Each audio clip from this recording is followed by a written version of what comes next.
Okay, hello everybody, 2 minutes until showtime. and welcome into our pre-show here on Computer America. Our live video stream is brought to you by Intel, and we are going to be starting momentarily. We have a terrific show planned for you. In the second hour, we're going to be doing computer and technology news. That's brought to you by Slimware Utilities, the official optimization software of Computer America. If you haven't been to slimwareutilities.com, please check them out. You're going to be really happy that you did. And in the first hour, we're going to be talking about, well, what appears to be online shopping, but maybe it looks like it's going to be something much, much more. We're going to be talking to a website that delivers the best offers, coupon codes, and cash back to you all in one place. Splender is our guest for the first hour. We're going to have the Vice President of Marketing for Splender, Erin Warren, will be joining us for the 1 minute until showtime. For the hour, talking about Splender and just talking about online shopping in general. I mean, it's come so far, and with all the big major names that we think about, like the Amazons of the world, are there room for other ones? It certainly seems that way, and we're going to be talking to Splender to find out, what their niche is, what their niche is, if how they fit into online shopping. It should be a very interesting broadcast. So sit back, relax as we bring to you 2 hours of the Computer America show right here, and we'll be starting in exactly 20 seconds.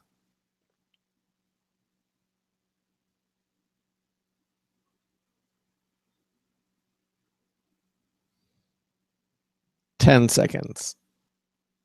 Your show will go live in 5 seconds. 4, 3, 2, 1.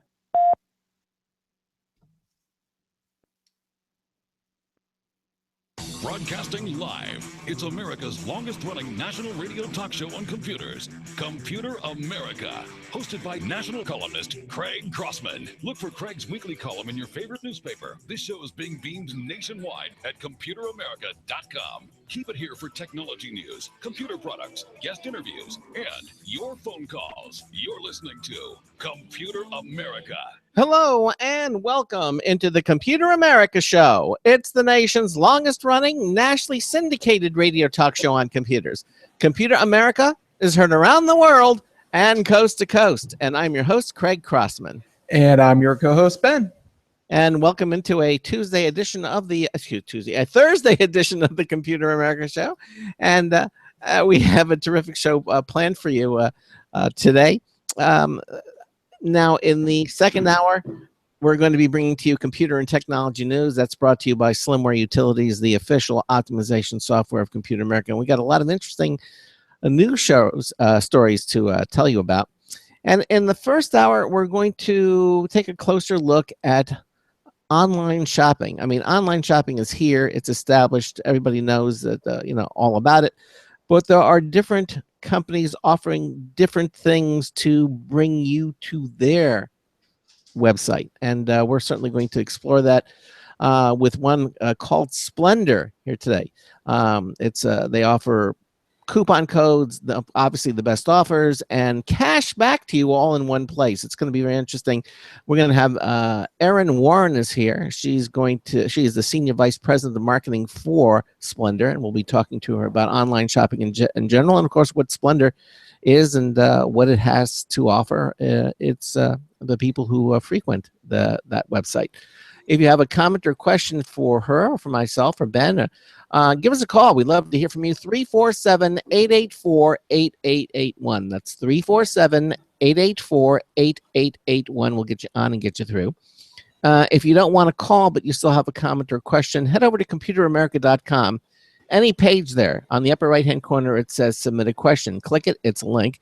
You'll be taken to our question submission page. You can type in your question, your comment, suggestion, whatever. Click the submit button, and Ben and I will see what you've typed instantaneously.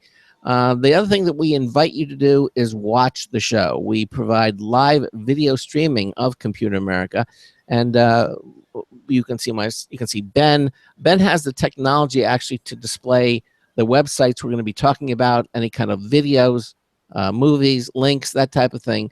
And right now, what you're seeing, that's that's our landing page for the show. When we started off, that is not the website for GQ. That is me. That is my camera. I have it on. I'm gorgeous. So just so you know.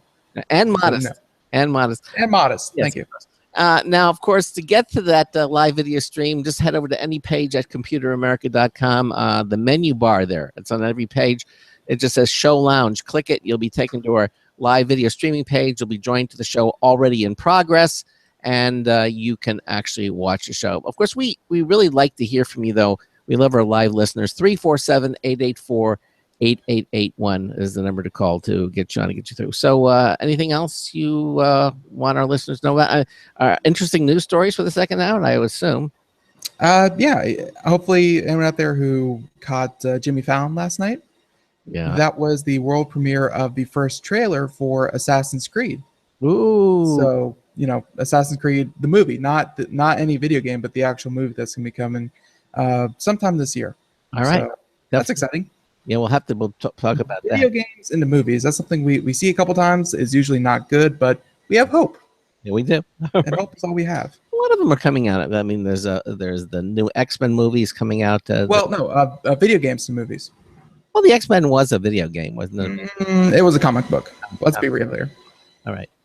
And let's see. It was a comic book, but I would say the Warcraft movie's coming out. I think Lara Croft might be getting a reboot movie. And Tomb Raider, there may be a new series of Tomb Raiders. Actually, I know they're casting. With Assassin's Creed, there's that one coming out. A lot of video games. It seems like they're getting another shot. Yeah, at making good movies, because traditionally video games to movies have never been very high grossers. Now, Doctor Strange that's probably a comic. That's a comic book as well. Exactly. Anything Marvel or DC is obviously comic book. Although Marvel has tried to make video games, right? But that's comic book to video game. That's not comic book. Video game to movie. Yeah. I get it. Okay. All right. Again, 347-884-8881. I'll get John to get you through. So let's talk about what we're online shopping this first hour. Now, as I mentioned, Splender is the name of the site, and it's a site that delivers what they're calling the best offers, coupon codes, and here you go, cash back to you all in one place. Splender's goal is to make shopping online simple and rewarding. They do that in two key ways. Their totally streamlined website where one search for one store gets you all the information you need. And two, their strong merchant partnership that allows them to offer competitive cashback rates and sweeten your shopping experience. Now, here to explain further is Erin Warren. Erin is Splender's Senior Vice President of Marketing. Erin, welcome into Computer America. How are you? I'm doing great. Thank you so much for having me. Yeah, our pleasure. So, so tell us. You heard our listeners heard my introduction, but I'm sure you can explain it in much better detail exactly what Splender is. So, why don't you go ahead and do that? Sure. So Splender is an online shopping portal that gives shoppers access to over 750 merchants, and pretty much any merchant that you can think of, or any retailer that you can think of, is part of our service. And what you do is you can shop through those merchants through their regular website. So you start at Splender, you search for one of these merchants, the merchant that you're looking for, you click through to the actual merchant, and you get cash back on every purchase you make. And so the really important piece here is that consumers are leaving money on the table. And so when you shop through an online retailer, many people don't know that you're doing better. If you went through one of these online shopping portals, and Splender is a leader in the space, you can get cash back on every single purchase that you make. Okay, so basically, Splender therefore is really a portal that Splender itself doesn't sell any products that you're basically a portal to all these other sites. That's right. Okay. That's right. And just a lot of people ask, okay, so how does this business model work? And I think it's actually really helpful to understand. So we work with over 750 retailers, and they give us commission for every sale that we drive, right? And so what we do is we then, in turn, pass that back to the user in the form of cashback. And Splender is actually owned by a company called Cartera Commerce. And we've got Cartera Commerce is the leader in this space. We run all of the loyalty shopping programs for banks and airlines. So where people are earning points and miles, as an example, for shopping online, Cartera runs all of those programs. And so Splender is just an example, is our cashback example where consumers can earn cash directly every month through either their PayPal account or through a check. All right. Well, obviously, cashback, is maybe not as common to our listeners who are dealing more with the Amazons of the world. So can you go in a little bit more detail of how Splender's method for offering cash back actually works? Can you give us some examples? Yeah, absolutely. So, an example would be, I'm going online. I know I want to buy something at. Let me just take a real example that I've had recently at Backcountry. Now, I want some new hiking boots. So I go to Splender.com, I search for Backcountry, and I see that Backcountry is part of the network, is a Splender shop. Mm-hmm. So I click on Backcountry, I go over to Backcountry's site, and I shop like I normally do. And then what happens is that we get a feed, so the merchant tells us how much people have spent and what the commission is, and then we give that commission back to the consumer. So in the Backcountry example, I get 8% cash back. So if I buy my hiking boots for $100, I'll get $8 back from Splender. Wow. So you're returning all of the funds.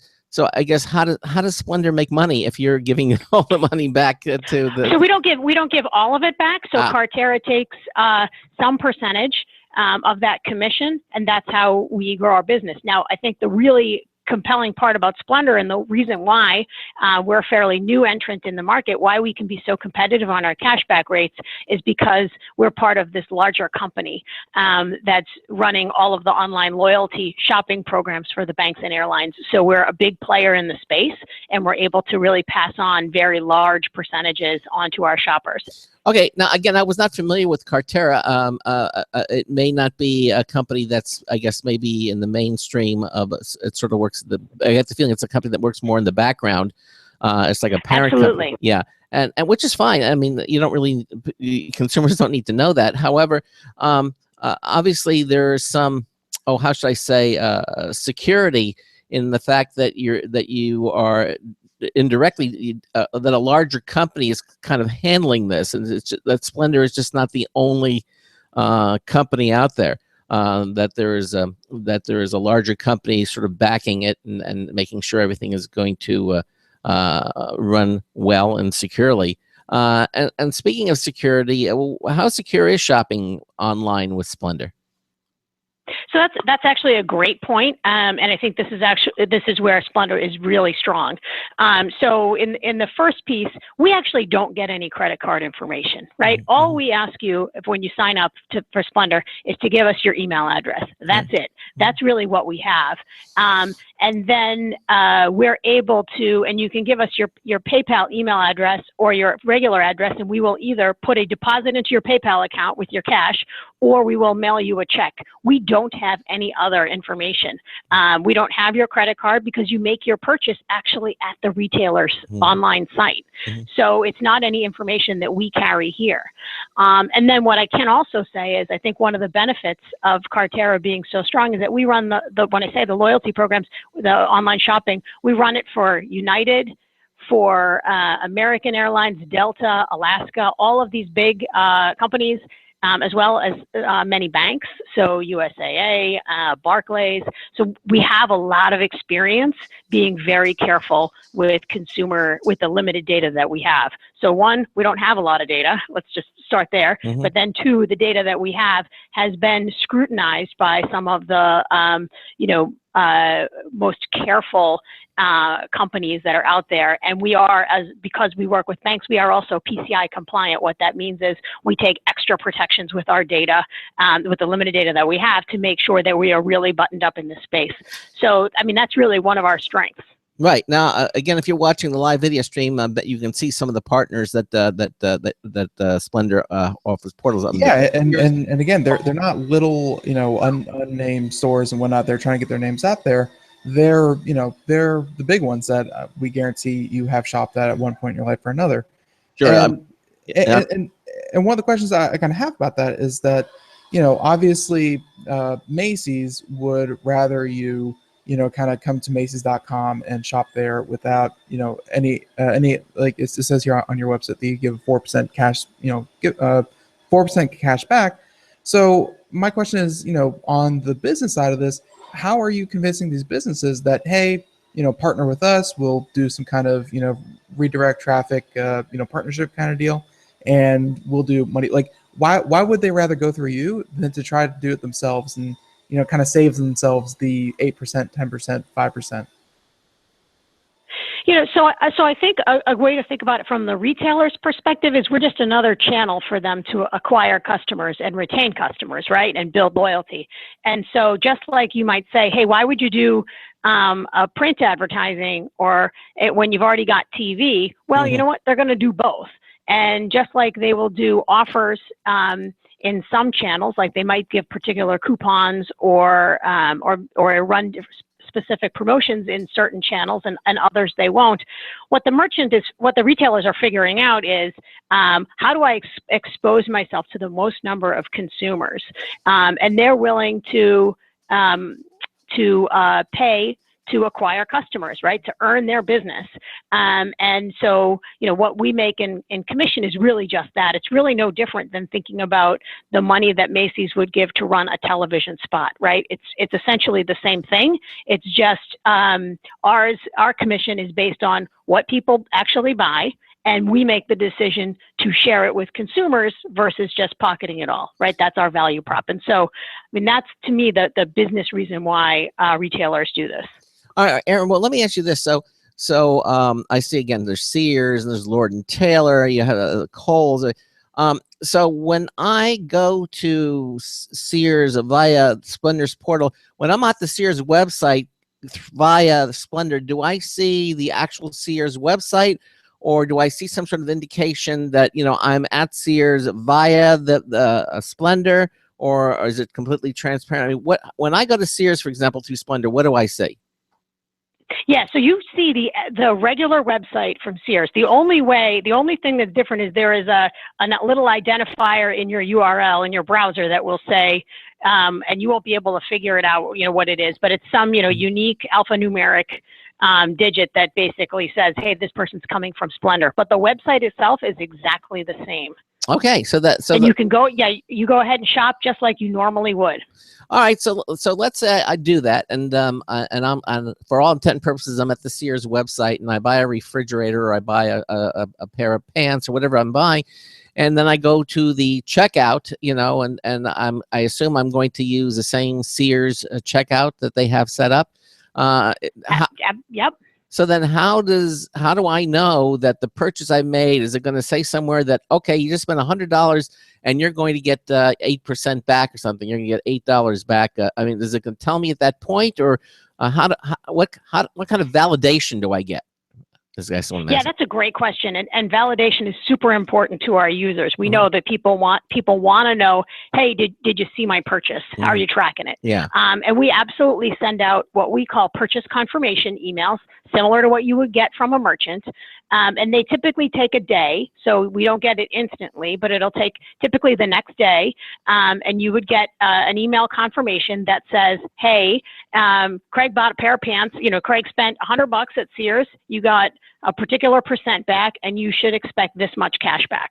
Okay, so you will get that. You'll get that confirmation. The other place that you get it is on our website, on the My Account page. You can go down and you can see where you have clicked, which merchants you have clicked, and that is also another good way to check, just to make sure. But if you want to go back and see, did you get my click? Well, if it's in that table, we got it. Now, will that also take about 24 hours, or is that instantaneous, or is that? No, that's instant.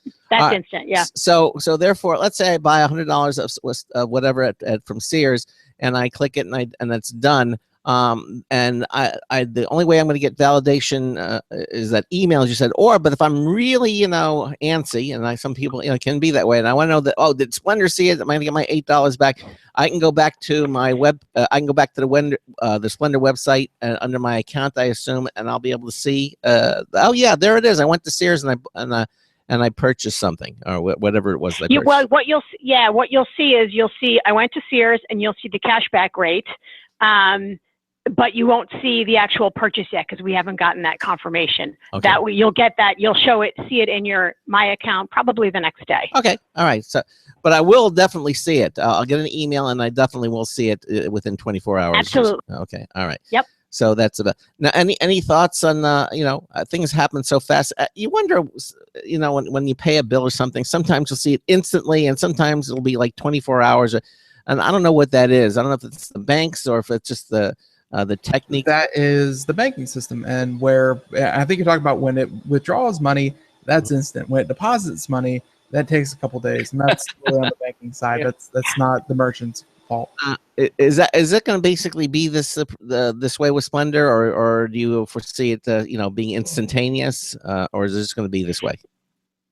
Yeah, a lot of it is dependent on technology, on data coming from the retailer saying, yes, this was a valid purchase. Uh-huh. And so, we're really, that's the time lag that we have. We would love to make it instant. And as soon as, the technology enables that, we're always trying to make it faster and faster. And, that time will get smaller and smaller. Okay. So how many retailers does Splender currently partner with at this time? Go ahead. Well, go ahead. So we have over 750 merchants. And I think if you play a game with yourself and just say, hey, do you have, and think of what, whatever kind of store comes to mind, chances are we have it. I mean, it's really, I think the point that Ben made earlier in the session was that it's not no names who are trying to make their mark. It's really a lot of name brands. And I think the other thing to think about is that it's 750 merchants, but it's actually not, you can kind of expand how you think about it. So from a category perspective, so it's not just apparel shoppers. There's actually quite a bit of business services. So if you have folks who are on the line who do a lot of shopping for their businesses, there's some great merchants, retailers within that category. You can think about home improvement. That's another great place to think about where you can get cash back. Travel is another great category. Electronics. So there are some categories that, sometimes when I say it to people, they're surprised and they're like, oh, I hadn't even thought about that category. I hadn't even thought that there was a way that I could make money every time I spend money on these purchases, or I could save a little on every purchase.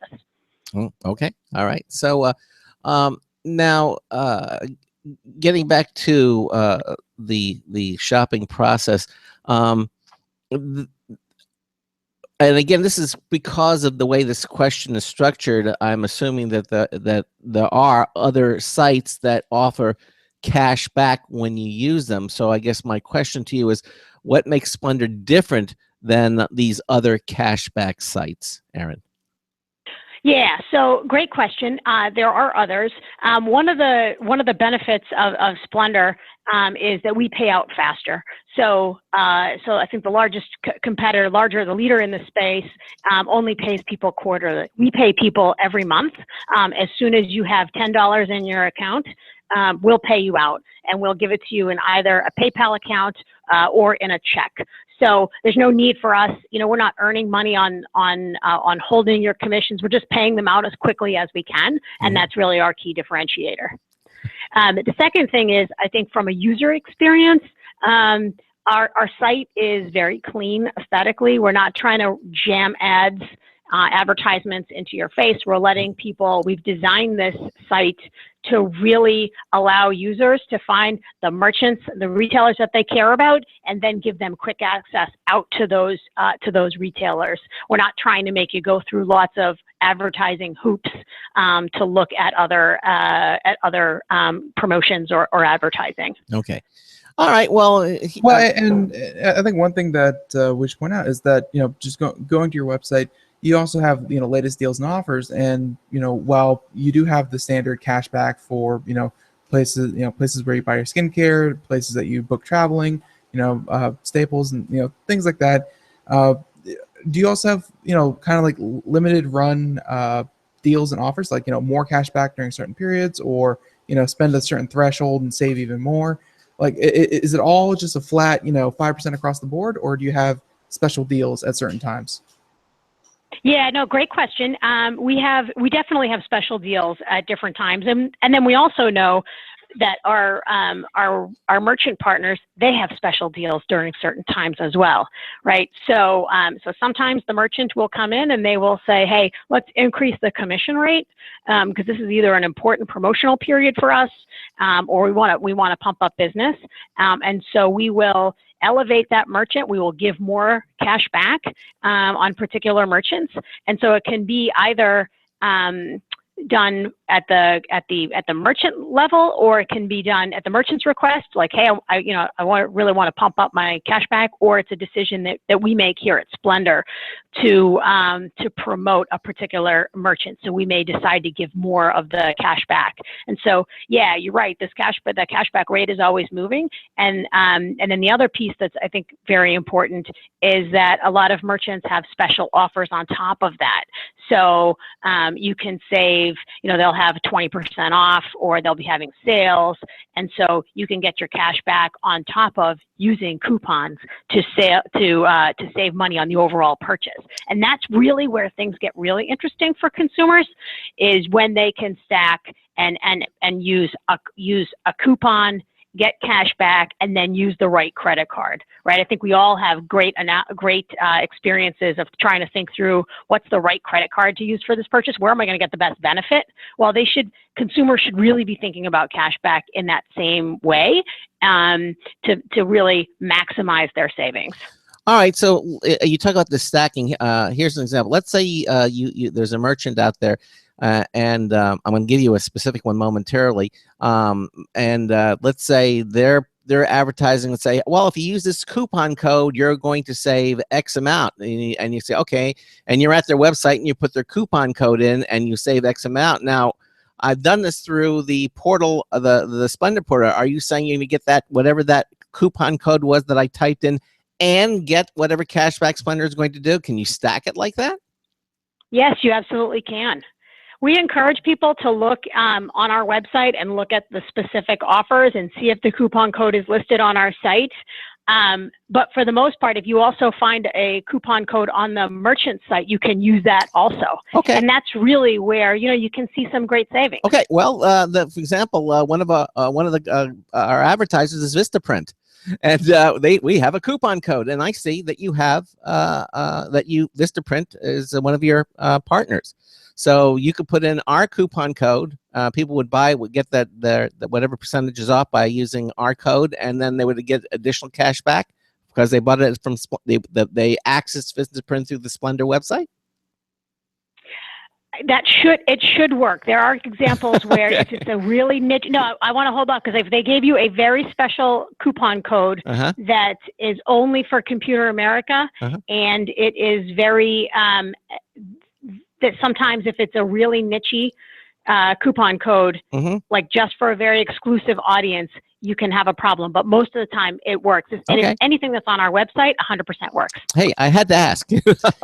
Well, and a lot of services. And a lot of services do have that little disclaimer at the end, not to be combined with any other offers. So, potentially you could have some mess up with that. But yeah. Okay.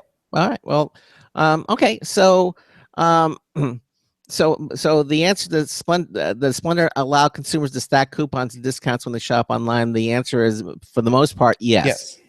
Yes. Yes. You would say. Okay. Yeah, and then I do think the other piece is, and it's an important one, because if you're buying online, you're using a credit card. People should think of that as well as another way of really optimizing their spend. Okay. So, what would you say the average amount of cashback percentages is awarded to when people are using Splender? What do they typically get? Yeah, it's a great question. So the range, I would say a good way to think about it is almost by category. And so let me run through that because I think that's helpful. So on the travel, within the travel category, it's typically between 2 and 5%. So that's on the lower end. And partially that's because people are tending to spend a lot of money in travel. So it's actually, while the percentage is low, it's a great way to get a good chunk of change back. Apparel can be anywhere between 3 and 10%. I talked about backcountry as an example, which was at 8%. But apparel tends to be a good kind of 3 to 10%. Another food and gifts, flowers, wine. That's 12 to 15%. Wow. And then on the home improvement side, so that tends to be 3 or 4%. So Ace, for example, is 4%. I bought a grill 2 weeks ago. I was psyched. I got 4% back, and I got to go pick it up in the store. Home Depot is 3%. Lowe's is 4%. And so, within that category, 3 or 4 is pretty standard. And then on the business side, so when you think about kind of small business services, Newegg is at 2, Best Buy is at 2, Dell is at 4, Staples is at 5 right now. So you can think about, does that help you kind of get a sense of Sure. by category what the percentages are? Yeah, no, it definitely does. I think that certainly does give you a good feel for it, and certainly, obviously, it certainly pays to check it out. I mean, you don't have anything to lose, quite frankly. I don't see a down. I mean, I know that a lot of what you just named, I personally have shopped online there before. So, if you can get another, 2%, 4%, 5%, just back like that, I mean, I know typing in web addresses is really, really hard, but it might be worth it. Yeah, I mean, exactly right. I mean, I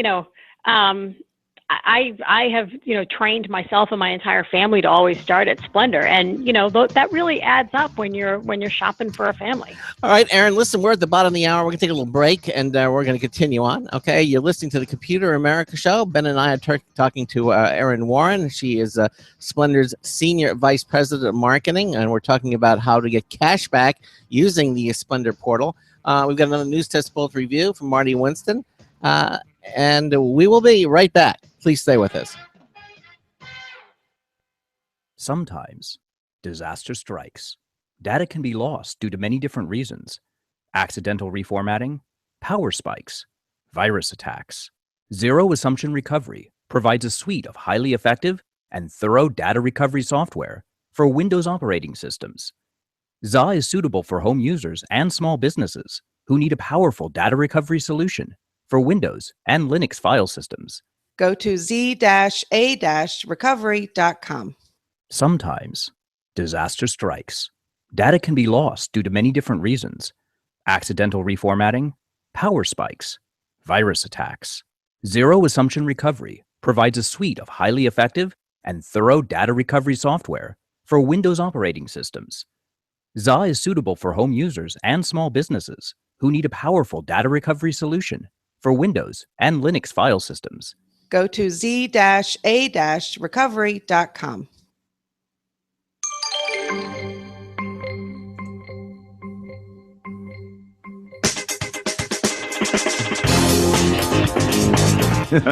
She was so fat, her bell bottoms were tight. Hi, Marty Winston with a News Tips Bulletin Review for Computer America. This time, the rigid 18-volt hyperdrive nailer. Now, you can spend whole months with your head inside a computer, but sooner or later, you'll need to be nailing something, and Ridge just made that a lot cooler. You have to connect most nail guns to an air compressor, but the new 18-volt rigid hyperdrive brushless brad nailer builds in its own compressor. It's surprisingly quiet. You can use a variety of nail lengths. You can select how deeply set you want the head of the nail. You can adjust the air pressure behind the hit. You can switch from one nail at a time to a nail every time you press in its tip, and more. So bottom line, the rigid 18-volt hyperdrive brushless brad nailer makes nailing simpler and speedier with less than the usual noise. Marty Winston, News Tips Bulletin for Computer America. It's 32 minutes after the hour. Welcome back to the Computer America Show, 347-884-8881. That's 347-884-8881. And before we get back to the show, we're talking, of course, to Splender. It's a site that allows you to get cash back, and it's actually a portal. And we here at Computer America, we have been telling you all about Vistaprint for some time now, and we've been using Vistaprint for years, making business cards. We even have the Computer America logo placed on the polo shirts we use when we go out to conventions like CES. We even print business cards for our personal lives. In fact, Vistaprint offers tons of custom products for home and office needs, and they absolutely guarantee you're going to love your products. But you know what? You need to remember my first name, Craig, and I'll tell you why. Because it's their promo code for us. In fact, they're going to give you 500 business cards for just $9.99, but only if you enter my promo code Craig at the checkout. So just go to the website at vistaprint.com, and you'll see how easy it is to design your own stuff using their web-based custom design service. And remember, use my promo code Craig and save up to 50% over the regular pricing. Don't wait. Go to vistaprint.com and order today. Not to be combined with Splender. Actually, we don't know. It might. I have no idea. That's something you're going to try yourself when you go on out to Vistaprint. But yeah, so as Craig said, Splender is here with us in the first hour, and Mrs. Erin Warren is here with us, Senior Vice President of Marketing. And yeah, we're just getting into it. Looking it up real frantically. I can see Erin now. I'm going to check out Vistaprint and see if we have what the deal is with them. Possibly.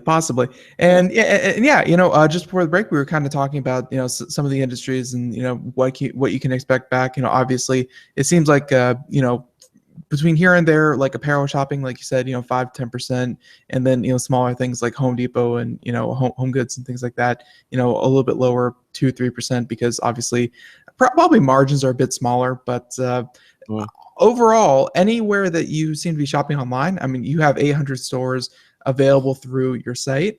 So, I mean, it seems like anywhere you go already, why not just go through this and then, bing, bang, boom. Like you said earlier, like you've trained your whole family, now we can train our audience to save themselves another, 2 to 10%.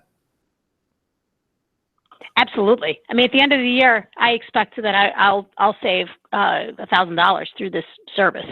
And you know what? If somebody were to hand me $1,000 check, and right, for doing very little work for things I was already going to do, I would take it. Right? Why not? It's worth a couple seconds of effort. Yeah, why not? And it is only a couple of seconds because, as you say, once you go through the Splender portal and you find what you want, I mean, you're at that place's website. You're just dealing with them.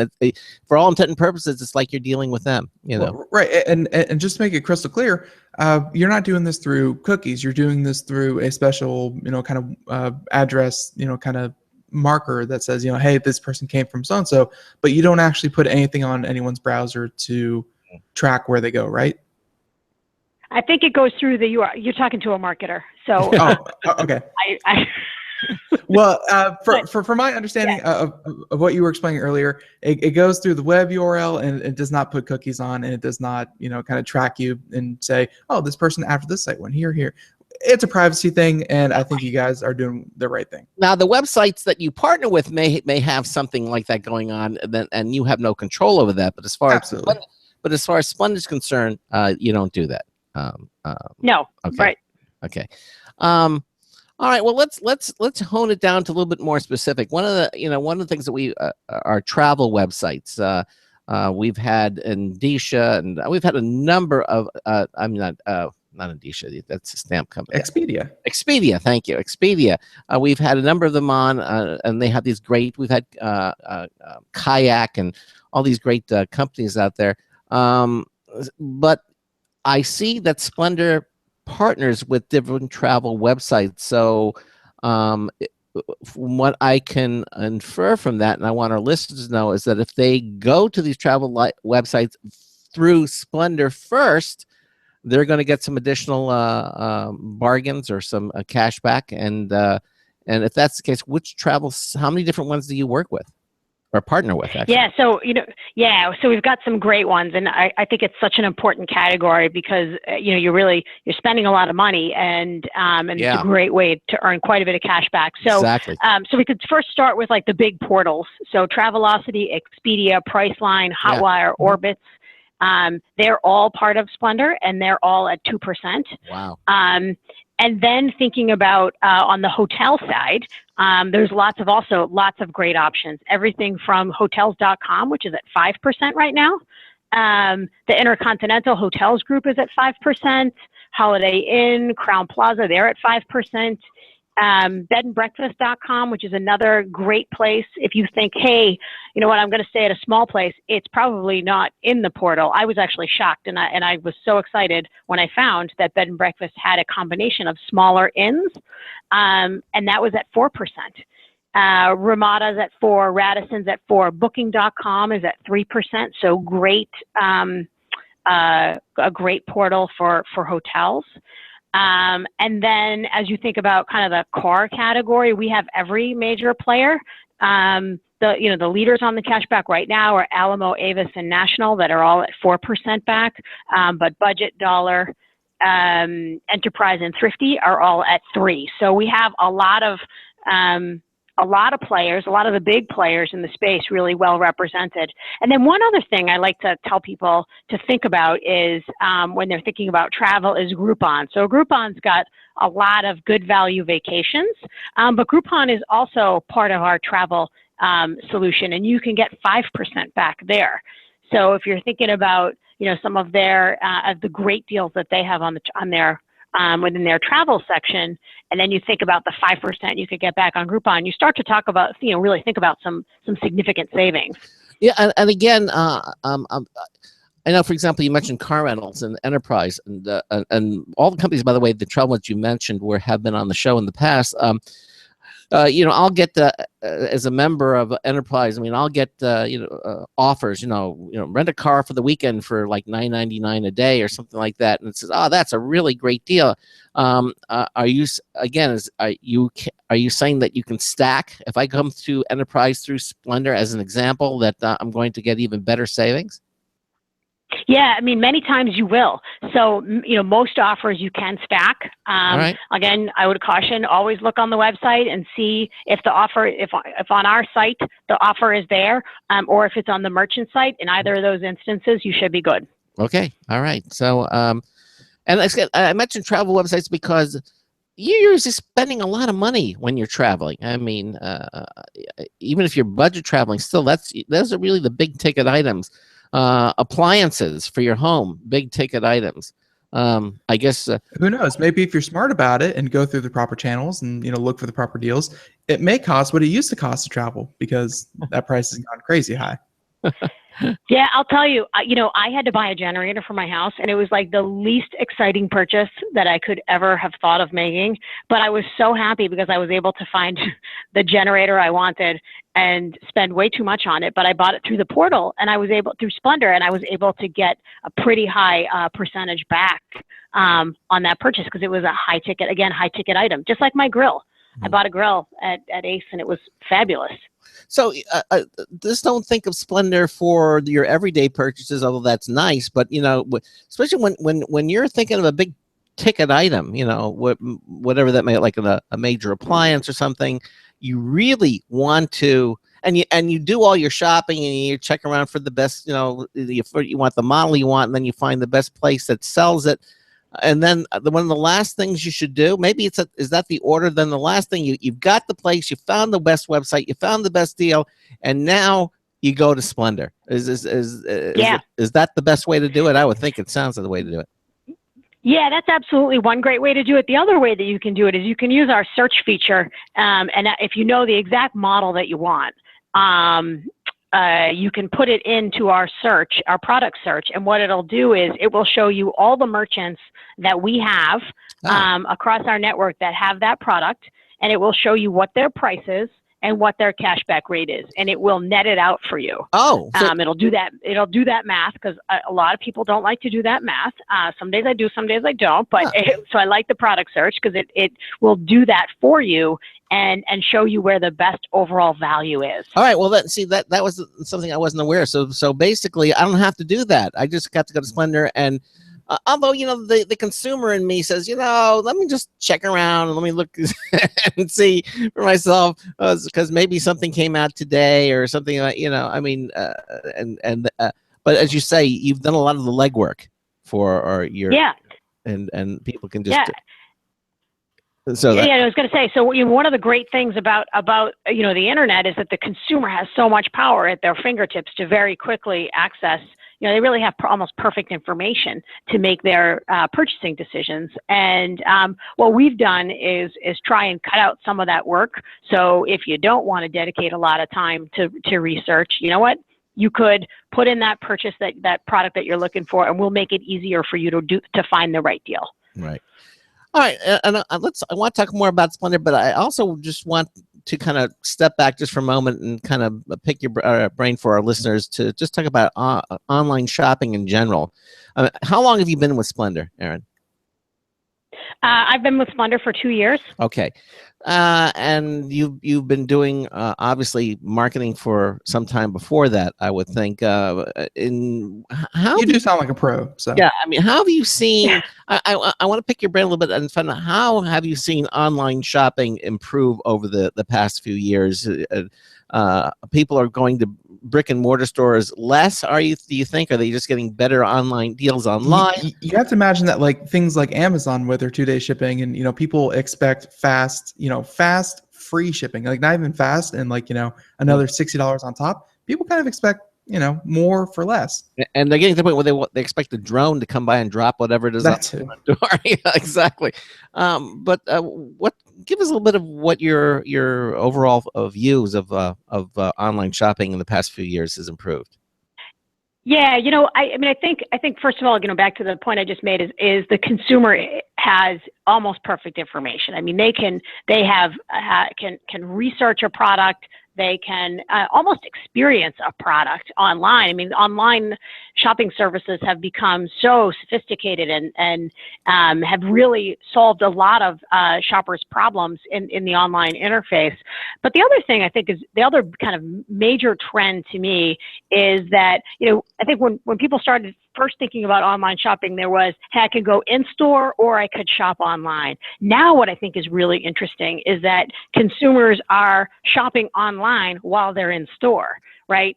So they've got their mobile device, and this kind of proliferation of mobile devices helps, and really fantastic shopping apps, of which Splender does have an app, allows people to really be as the smartest that they could possibly be while they're even in store. And so I think the lines have really become blurred on what's in an in-store purchase, the more traditional way, and then what's online. And then I think also the prevalence of people buying things online and picking up in store is also fascinating to me, because again, we're blurring the lines, and it's really the consumer that's driving based on what they want and their interest in getting the best deal as fast as they possibly can. They're really driving this kind of revolution, I think, in how people shop today. Really. And you think that's going to change any, or is it just going to improve? I mean, do you think brick and mortar stores are in mortal danger, given all the things that you can do online these days?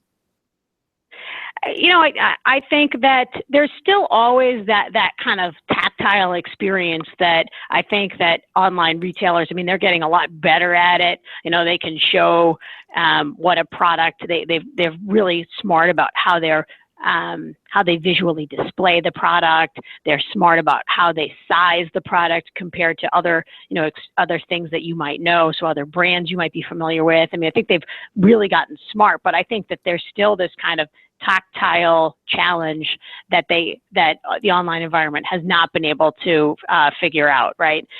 Solve for, that can really only be solved for by an in-store experience, right? Seeing the product, touching the product.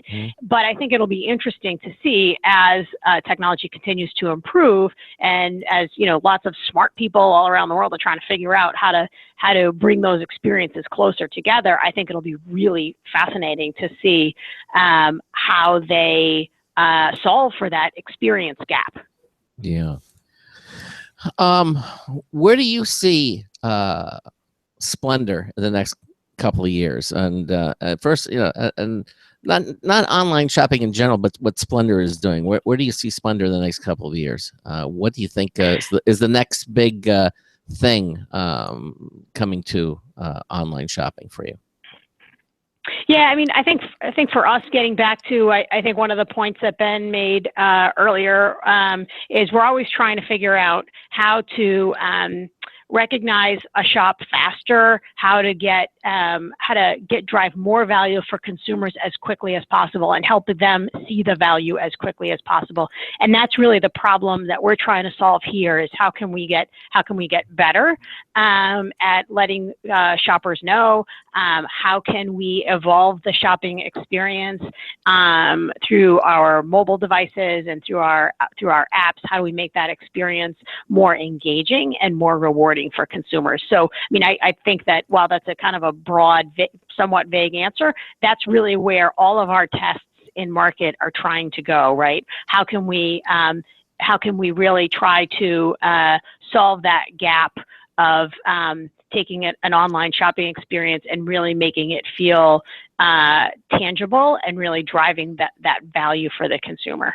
What do you think about VR? I mean, I bring it up because VR it's for games. That is a weird segue. Yeah, but really, I mean, the point is that you could be in the store or shopping and looking at it. I mean, you mentioned there's still that separation. You want to go in there and look and feel, but with VR, it's I mean, that could be an interesting shopping experience. Do you think that's going to come to fruition, or do you think not? I think there's no reason why it couldn't, right? I mean, to me, I think it's a really interesting place to play. Why not? I mean, now there's beacons all over stores now that can tell you, that can let people know, that can alert the technology around, when you've entered their store. They can send you messages around direct to your app that are based on you being in the store. I mean, it's really interesting, kind of the blurring of those in-store and online experiences.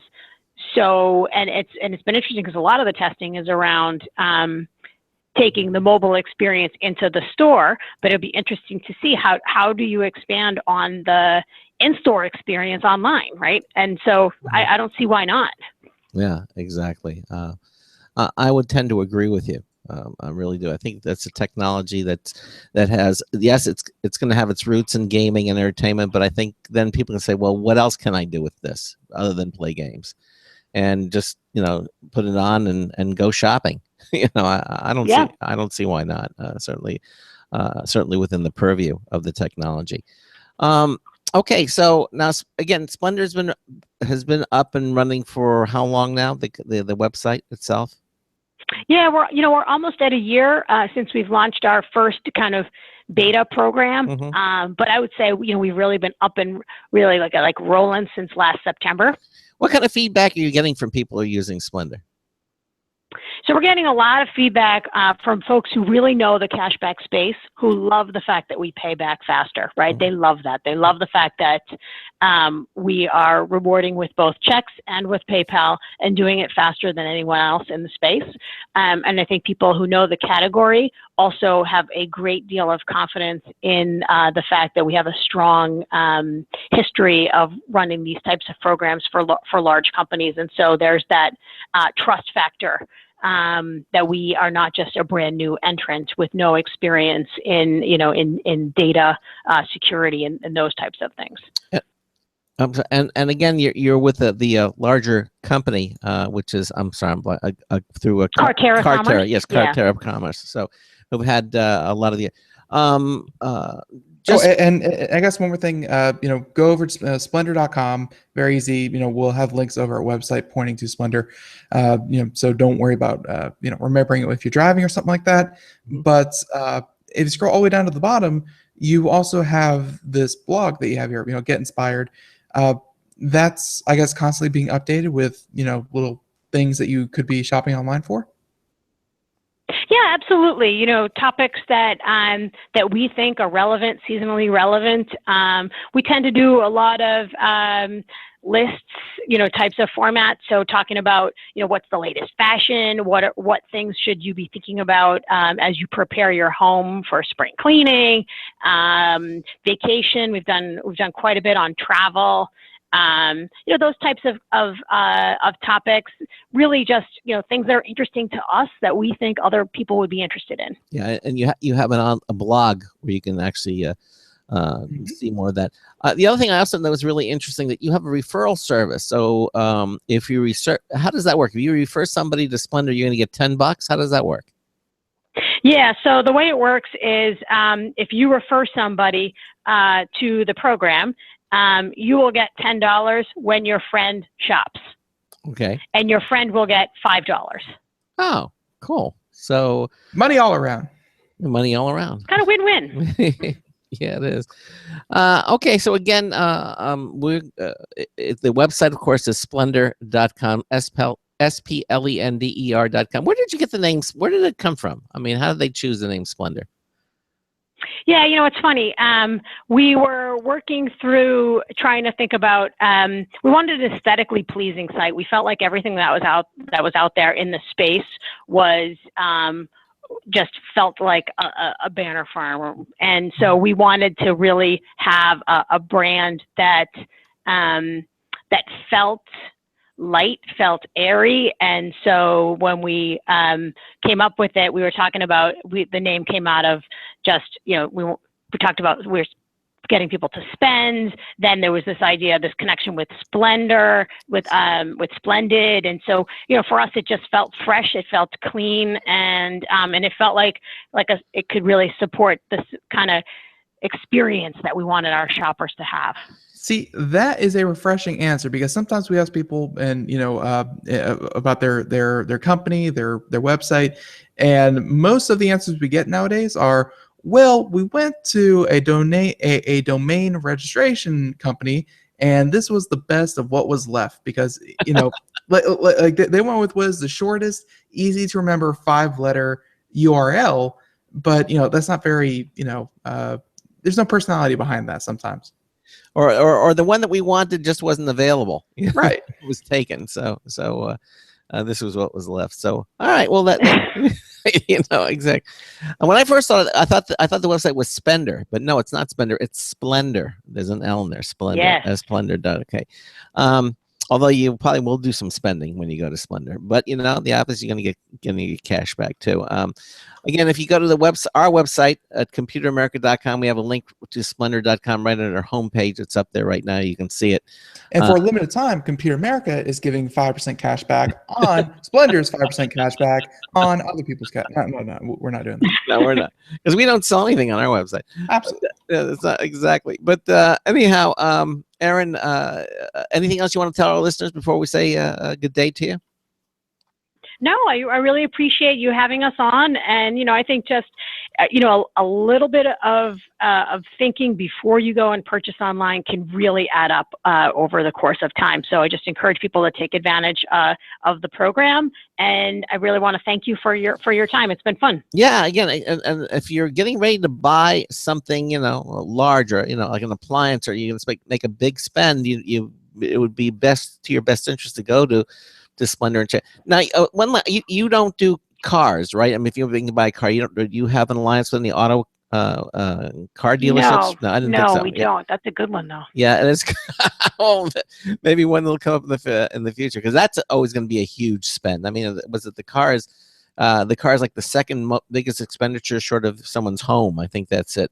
real estate and cars. But merchandise, again, when you do the big spend, you might want to go to Splender and make sure and see if there is a company that offers what you have. And as you heard, Splender will do most of that legwork for you, and we'll show you all the different places and where you can get the best deal. And then on top of that, you get cash back when you shop there. Erin, thank you so much for being with us here on the show. It was a pleasure having you here. Great. Thank you so much. All right. You take care. Bye-bye. Have a good day. Bye-bye. Bye-bye. All right. There she goes. Again, it's splender.com, and you can check it out for yourself. And again, if you're going to buy that computer, you're going to buy that really expensive item, jewelry, some big spend, why not get cash back for it? I think it makes a heck of a lot of sense. It doesn't hurt to check it out. Why not? Okay. All right. Coming up in the next hour, we're going to be doing computer and technology news, brought to you by Slimware Utilities. They are the official optimization software of Computer America. And a couple of the stories that we're going to be leading off with here. Micron is in the news. Micron makes computer memory.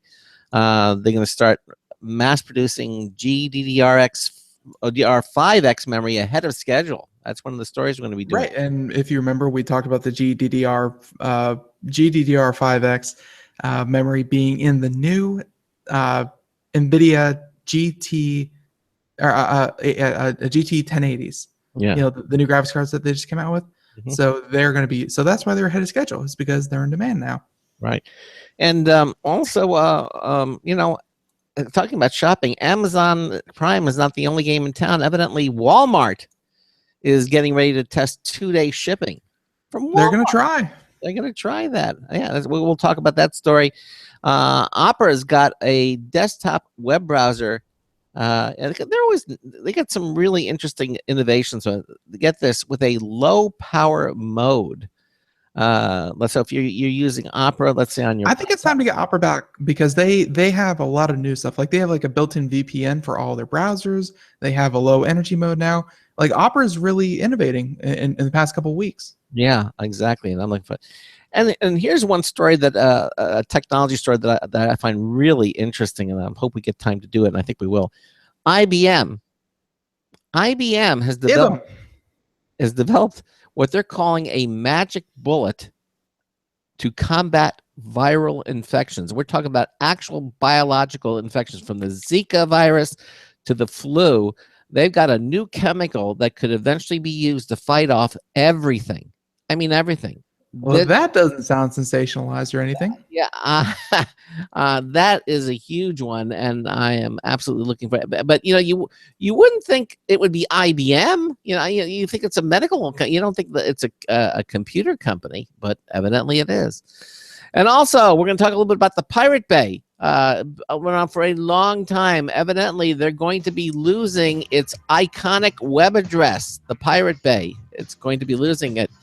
A lot of sad people are going to be extremely, even more sad with this story.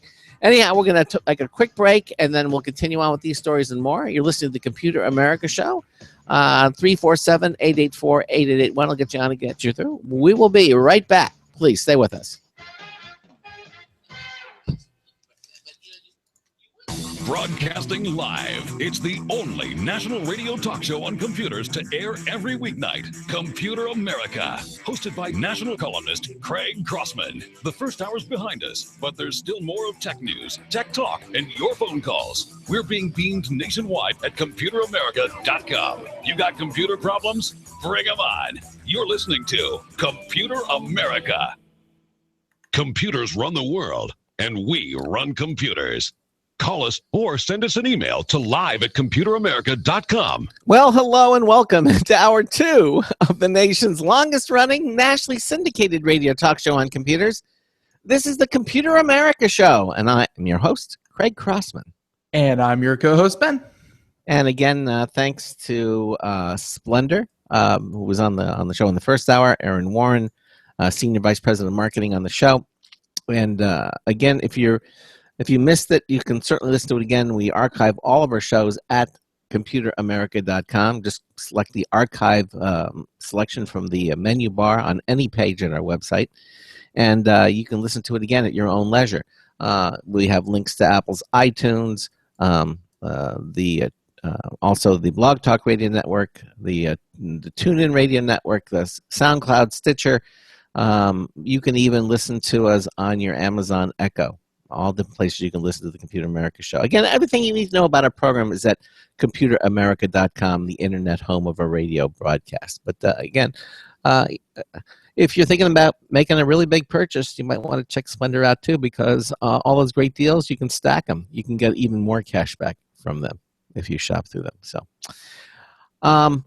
anyhow, we are ready for the second hour, and we're going to do a lot of great news stories coming up. Ben, anything you want to mention before we start our news segment? No, really look forward to tomorrow's show as well. That's Ralph Bond. He is a fan favorite, and he always has a lot of great stories, and is generally just a really fun person to do the show with.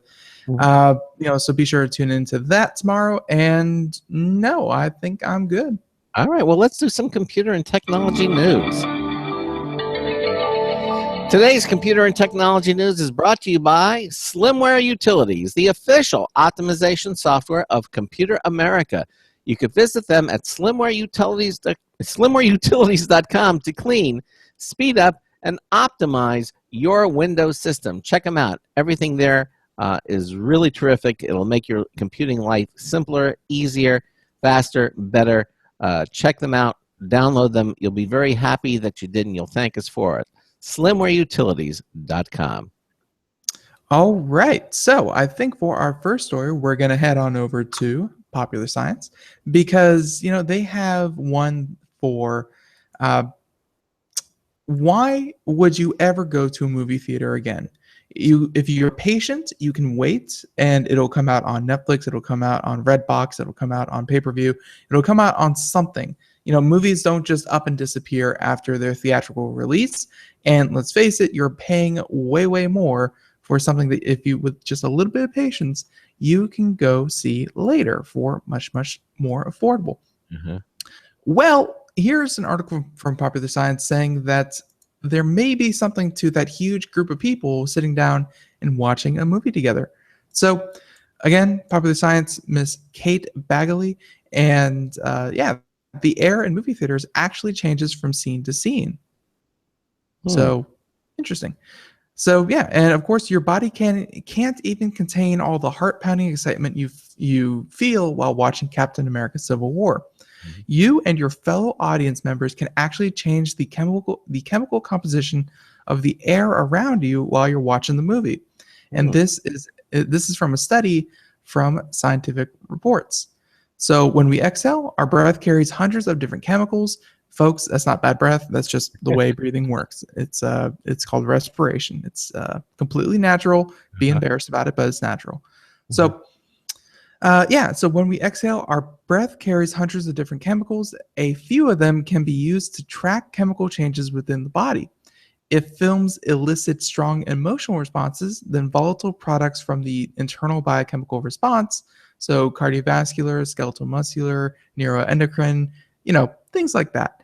Things that you learned in 11th grade and completely forgot after that. They may be vented shortly afterwards. So to find out if this was the case, they gathered air flowing from the ceiling vents of a theater in Mainz, Germany. All in all, 108 screenings of 16 different movies, all ranging from horror films to kids films, and all different kinds of movie theaters and movies, and about 10,000 different moviegoers were involved in the study. And at the end of it, many of the chemicals wafting from the viewers' bodies into the air varied distinctively as the films wore on. So suspense and comedy scenes seem to have the strongest effect. If other people can pick up on them, these might have possible alert/stand down signals, the researchers think. So the chemical accompaniment generated by the audience has the potential to alter the viewer's perception of a film. So that's why you kind of get that the crowd effect. where watching a movie at home alone, and trust me, there's more than just the chemicals in the air. There's the collective gasp when something in a horror movie happens. There's the lone girl in the front screaming her head off because the murderer just jumped out from behind a building. There is the collective laugh that everyone's laughing at the same time. But they're showing that another little element of it, like it's not just add a laugh track and you're going to get the same emotional response if you're watching at home alone. There's also that chemical kind of thing that all of our bodies give off whenever we're happy, whenever we're scared, whenever blah, blah, blah, that in large groups of people, i.e. movie theaters, it can actually have an effect on you. Yeah. So, that's why I always say when you go to a movie theater, you enjoy a movie. It's a different experience than anywhere else. It is, it is very, very, very different. And it's not just the stickiness of the floor. It's not just the collective noises and the cell phones that pop up every now and again and ruin the scenes. It's the way everyone smells, I guess. Evidently, it's something. It's a little hard to quantify, but they're working on it. Or it might just be the $15 popcorn. I don't know. Could be. Anyway, we're doing computer technology news brought to you by Slimware Utilities. And this story from PC Gamer, Micron, makers of computer memory, evidently are going to start mass producing the GDDR5X memory for your computer ahead of time. Okay. And the GeForce GTX 1080 kicks off the GDDR5X party, if you will. But basically, Micron is a step or two ahead of where it thought it would be at this point. Back in February, Micron said it was on track to start mass producing the GDDR5X memory chips by the summer, but was able to kick things up a notch earlier than expected. There's a quote that says, "Today I am happy to announce that GDDR5X, the fastest discrete memory component in the world, has already entered mass production. With gaming and virtual reality driving continuous increases in performance requirements for GPUs, it's a critical time to deliver higher memory bandwidth and efficiency, and GDDR5X is well positioned to help drive these new efficiencies." This was according to the director of Micron's global graphics memory business. With mass production underway, I guess we can cross our fingers that NVIDIA's recent launched GeForce GTX 1080 graphics card will be readily available for purchase in sufficient quantity when it hits retail in May. It was going to be in June, but now May 27th. NVIDIA chose the higher-end memory for its GTX 1080, whereas the GeForce GTX 1070 uses GDDR5 memory chips, which are obviously slower. Both cards, though, bring the boom, but having GDDR5X memory takes things to another level for the GeForce GTX 1080 card. For brevity's sake, let's just call it the R5X, because GDDR or GDD is just kind of the type of memory. So let's just say the R5X. Okay. Well, using a 256 memory bus, the GTX 1080 packs 8 gigs of quad data rate R5X memory at 10 gigabits per second for 320 gigabits per second of memory bandwidth, which is crazy fast. Yeah, very. There's a quote here again from saying, "This memory is so fast. It is so fast. G5X, the fastest DDR5X memory in the world." This was according to NVIDIA's CEO during the Pascal launch event last Friday. Micron says it is tasked a specialized team of graphics memory engineers in Munich with designing the R5X memory. The end result is the culmination of thousands of hours of teamwork. Okay. German engineering, who knew? It is fine German engineering. It has been a long... Japanese CEO, German engineering, American consumers. That's globalism, folks. It had been long rumored that NVIDIA might run with the R5X instead of high bandwidth memory, or HBM2 for Pascal, and that's how it played out, at least initially. And it's an easier process implementing the R5X than the HBM2, and combined with the performance upgrade it offers over the R5, the decision probably wasn't all that difficult for NVIDIA. Meanwhile, it remains to be seen if AMD will also adopt the R5X for Polaris. A recent roadmap AMD shared specifically shows HBM2 with Vega, which will succeed Polaris in 2017. And there's no memory label attached to Polaris on the roadmap, suggesting AMD will either go with DDR5 or the R5X memory with that card. So we shall see. Okay. Yeah. So yeah, they are just kind of espousing. Yes. Just claiming that this is the fastest stuff, and they're producing it ahead of schedule because the GTX 1080. But I gotta be honest, I'm excited for it. I think it kind of sucks because you're sitting here, in a week ago, you're sitting on parade. It's like, I have a Titan X. I am ahead of the curve. And then this thing comes out and you're like, so now I have something that's more expensive, $400 more expensive, and a bit slower. So it's more expensive and slower. And now all I can think about is I want this GTX 1080. So what if you got another Titan X though, and use the cable? Well, I mean, honestly, if you find yourself lucky enough to get 2 Titan X's, you'll probably still be good in the graphics department for another 2 to 3 years minimum. But before things start getting out of hand. But if you have 2 Titan X's, honestly, you're good for another 2 to 3 years. But at the same time, if you have yourself 2 GTX 1080s, you're in the same boat. You're probably going to be safe for another 2-3 years minimum. Okay. So well, it's just stay again all about future-proofing yours. Yeah, and again, it just keeps things interesting.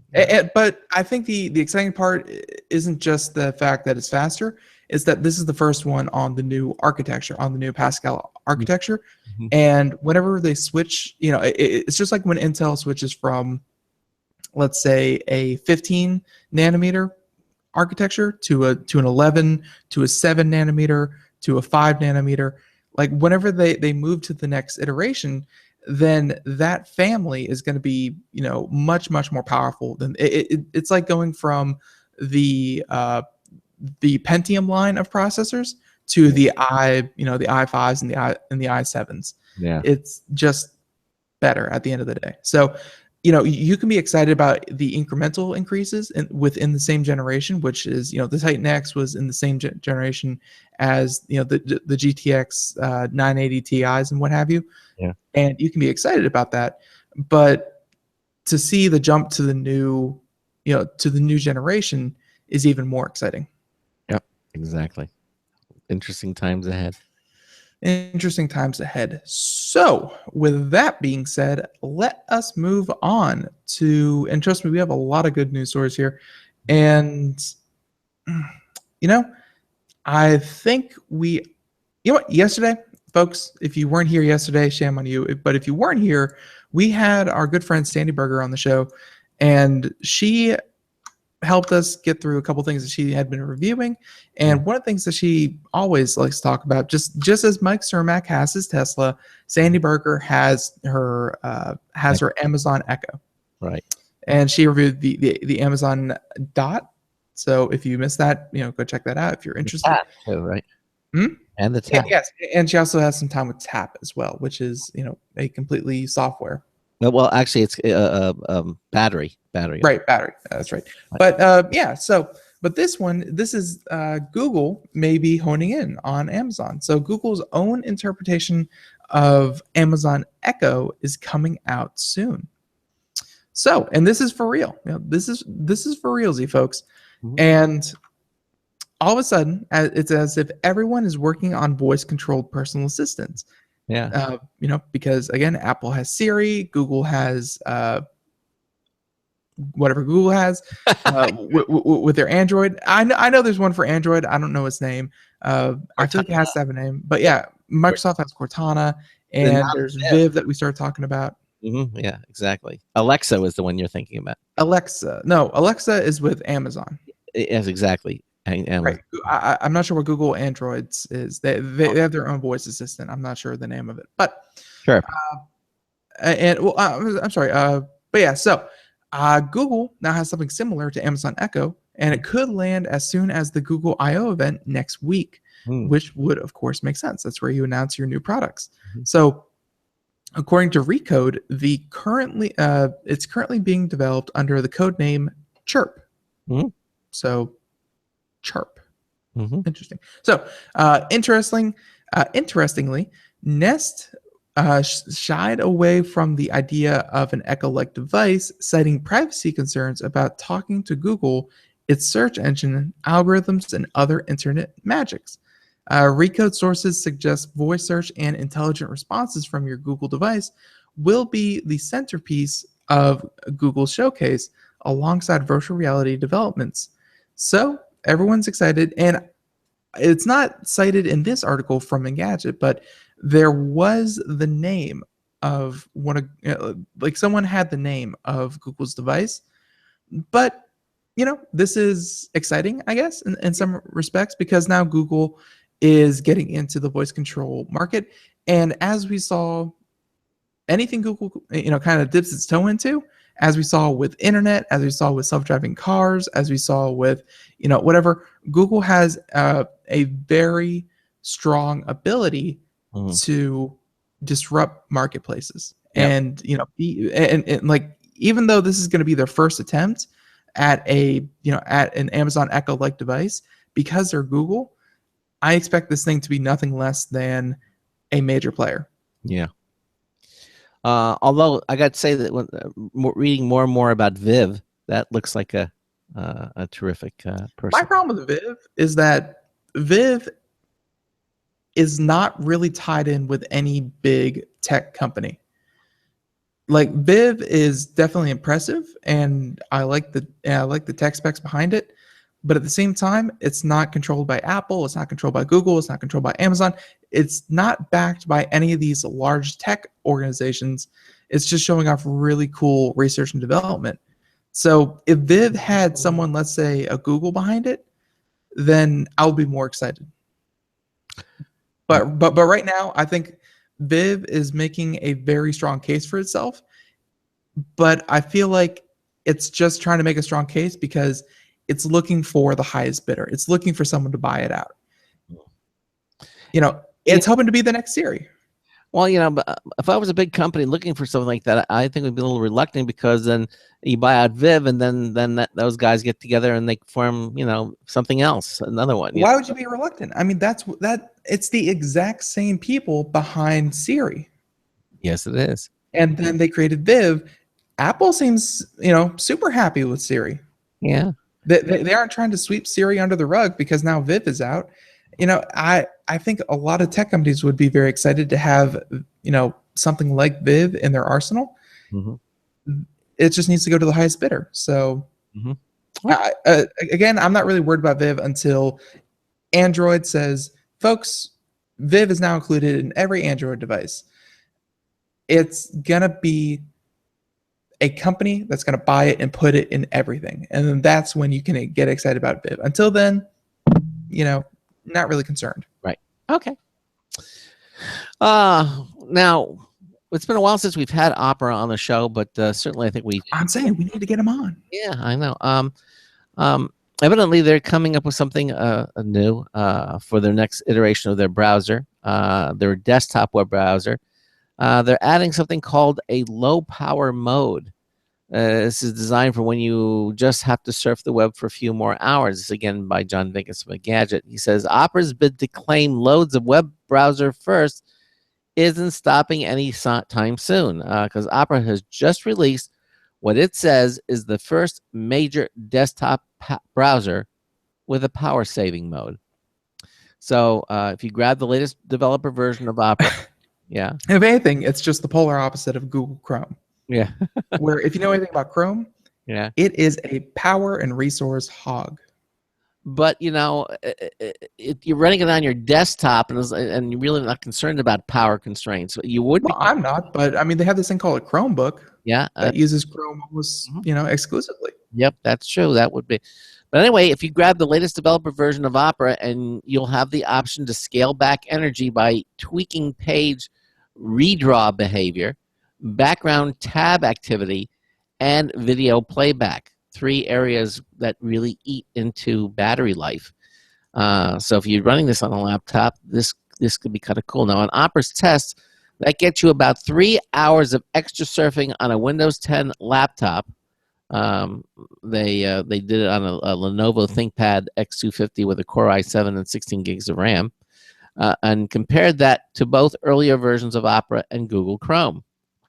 Now, obviously, your mileage will no doubt vary based on various factors, such as the PC you're using and the sites you're visiting. He says, we'd add that browser power optimizations aren't completely new, for that matter. Some of Apple's Safari updates, such as the one in OS X Yosemite, have focused on improving battery life in normal use. Still, it's not often that you can simply flick a switch to get some extra surfing time.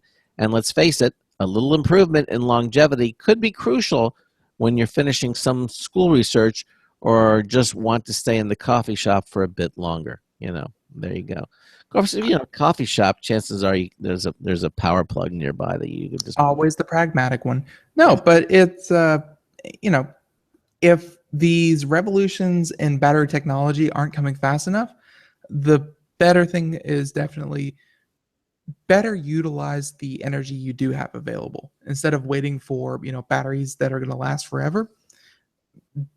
Design better software that's going to better use what we have. So that's what we're seeing.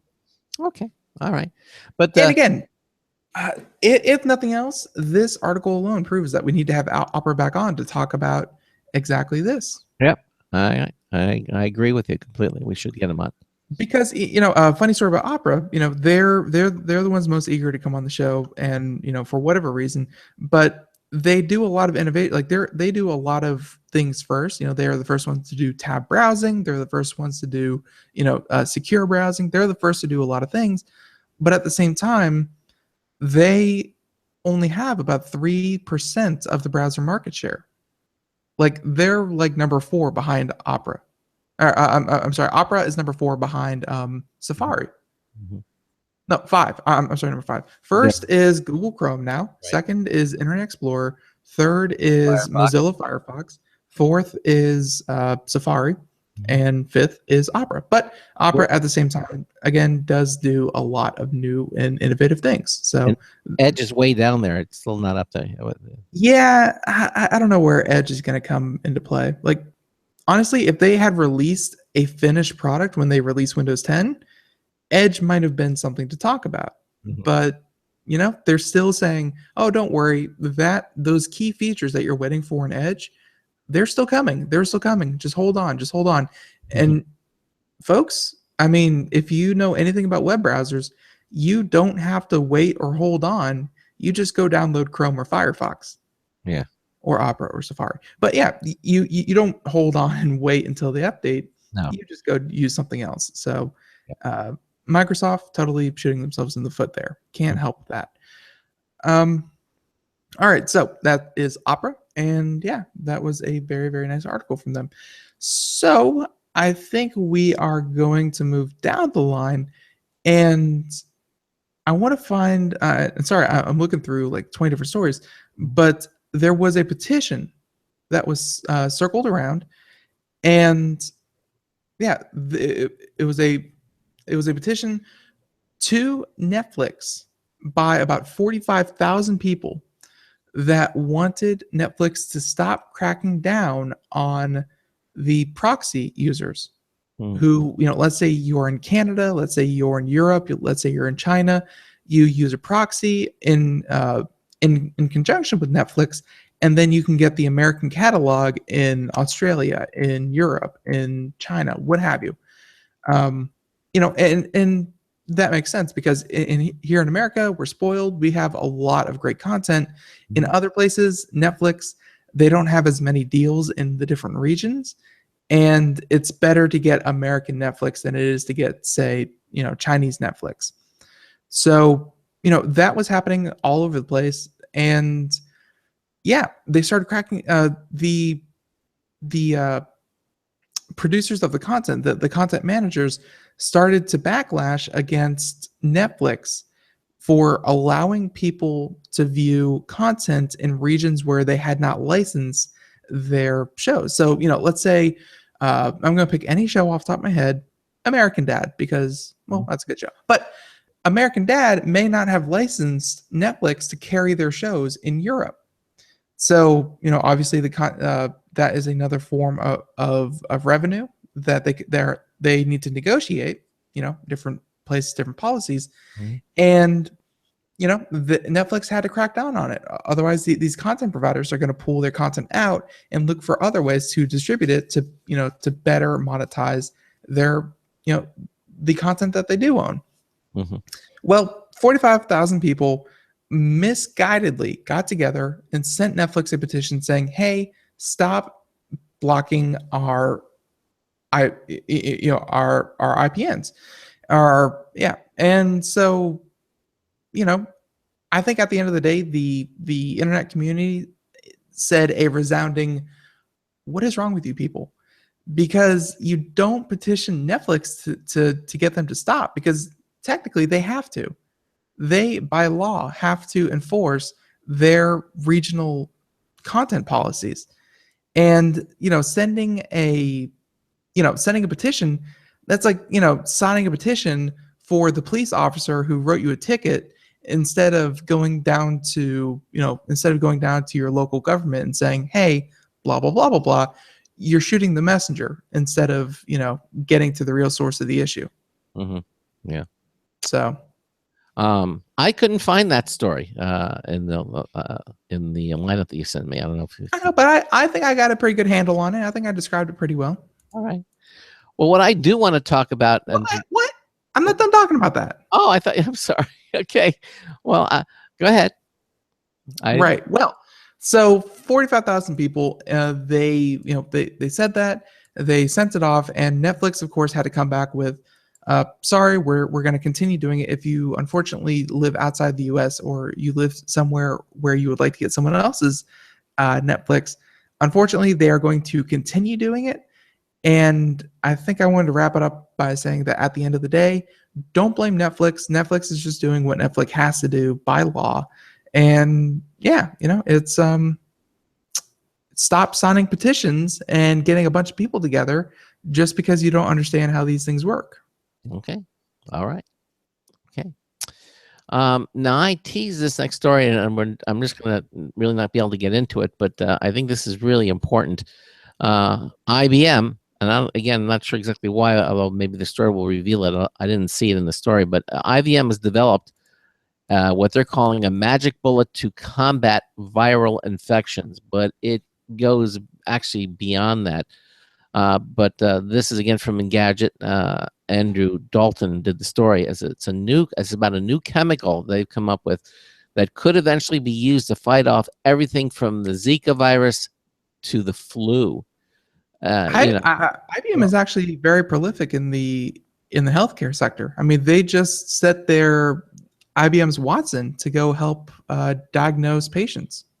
Yeah, and I can understand that, but that's diagnosis and preventative. But this is actually a cure. I know, but computers also help to identify different chemicals. Yeah, well, but when we come back, I'm going to tell you about this chemical that they've designed, basically from the ground up, that evidently could be, the magic bullet to cure all of these things. And we'll come back with this story. You're listening to the Computer America Show. Ben and I will be right back after these words. Hi, this is Craig Crossman, host of the Computer America Show.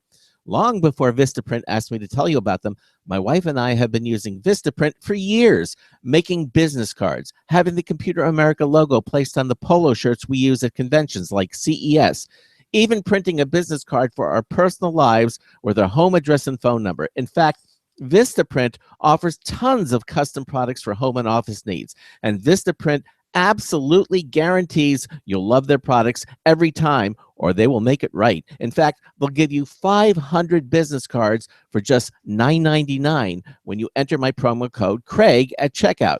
Just go to their website at www.vistaprint.com and see how easy it is to design your own stuff using their web-based custom design service. Remember to use my code Craig and save up to 50% over their regular pricing. So don't wait. Go to vistaprint.com and order today. Looking for a best friend? Brother Wolf Animal Rescue has your best friend waiting just for you. The mission of Brother Wolf Animal Rescue is to help build a sustainable, no-kill community where no dogs or cats are ever killed for population control, where true euthanasia is reserved only for animals who are irremediably suffering or for animals who are truly a threat to society and with no hope of rehabilitation. Brother Wolf's staff and volunteers go door to door, neighborhood by neighborhood, to educate citizens about local resources available for at-risk pets and to help their families connect with those resources. Brother Wolf's community-based approach to no-kill helps keep family pets healthy, happy, and in their homes and out of the local shelter system in the first place. For more information or to make a tax-deductible donation to this wonderful 501c3 organization, visit their website at www.bwar.org. Help to realize Brother Wolf's vision when no animal is euthanized for lack of a home. Who's a good boy?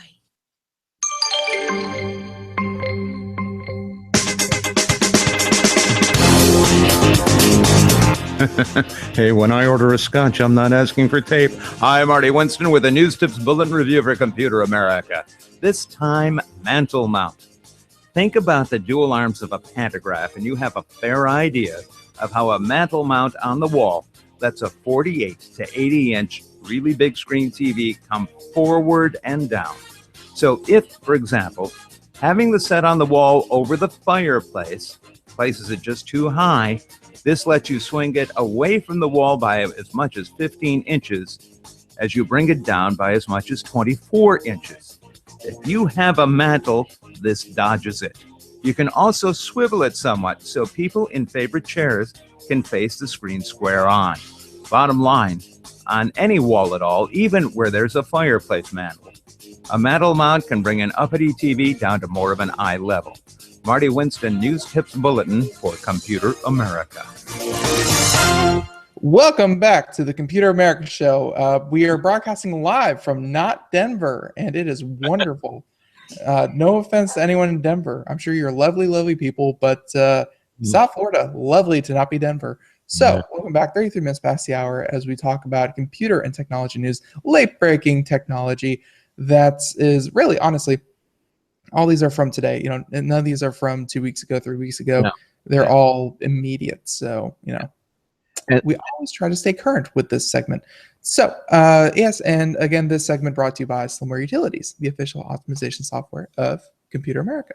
Mm-hmm. So, right before the break, we kind of had a cut off there, but IBM is breaking into the world of healthcare. We saw again IBM Watson moving into diagnosis, where it was where it would use machine learning and it would process thousands and thousands and thousands of medical records, and actually technically 1.6 million last time I checked, 1.6 million medical records, and be able to use machine learning to say if you have symptom A, B, C, and D, and you have background ABC, then the most likely the disease that you have is A or B. So obviously IBM does a lot of great, even though they're a computer company, they do a lot of great things in the medical field. And now apparently they have turned their prowess to designing vaccines or vaccines. I don't know. Well, they're calling it a magic bullet, and I'm sorry, bullets. They've turned their machines to arms. Yes. So, well, again, this is from Engadget, and I just want to kind of introduce this. So basically, IBM Research and the Institute of Bioengineering and Nanotechnology in Singapore have evidently together created a new chemical that they're calling a macromolecule that could aid in the fight against a wide range of viral diseases like Ebola, the Zika virus, dengue fever, herpes, or even influenza. The influenza, we have to have a new vaccine every single year because it keeps mutating and changing. Well, get this. This new chemical has been designed from the ground up to combat viruses in 3 ways. First, by preventing it from infecting healthy cells, also by stopping the virus's replication, and finally boosting the body's immune system to help it fight the virus on its own. Now, get this. So far, the new chemical has been effective against Ebola, uh, dengue fever, and herpes simplex when tested in a lab environment. But get this. This is it. What makes this completely new molecule a so-called magic bullet, here's the bottom line for this, is its ability to fight off the viruses regardless of any mutations they naturally make over time. That's huge. If it can do that, I mean, because that's the key to why we can't, every year we have to have a new flu vaccine. Every year. That's the key to the flu because, every year you get a new strain that becomes popular and your immune system cannot fight it. It mutates, right? It's the new strain is actually a mutation, and there's no way to keep up with that. But this is supposedly able to fight it off regardless of any natural mutations that they make over time. Zika, for example, it mutates rapidly, making it particularly difficult to develop a vaccine to combat it.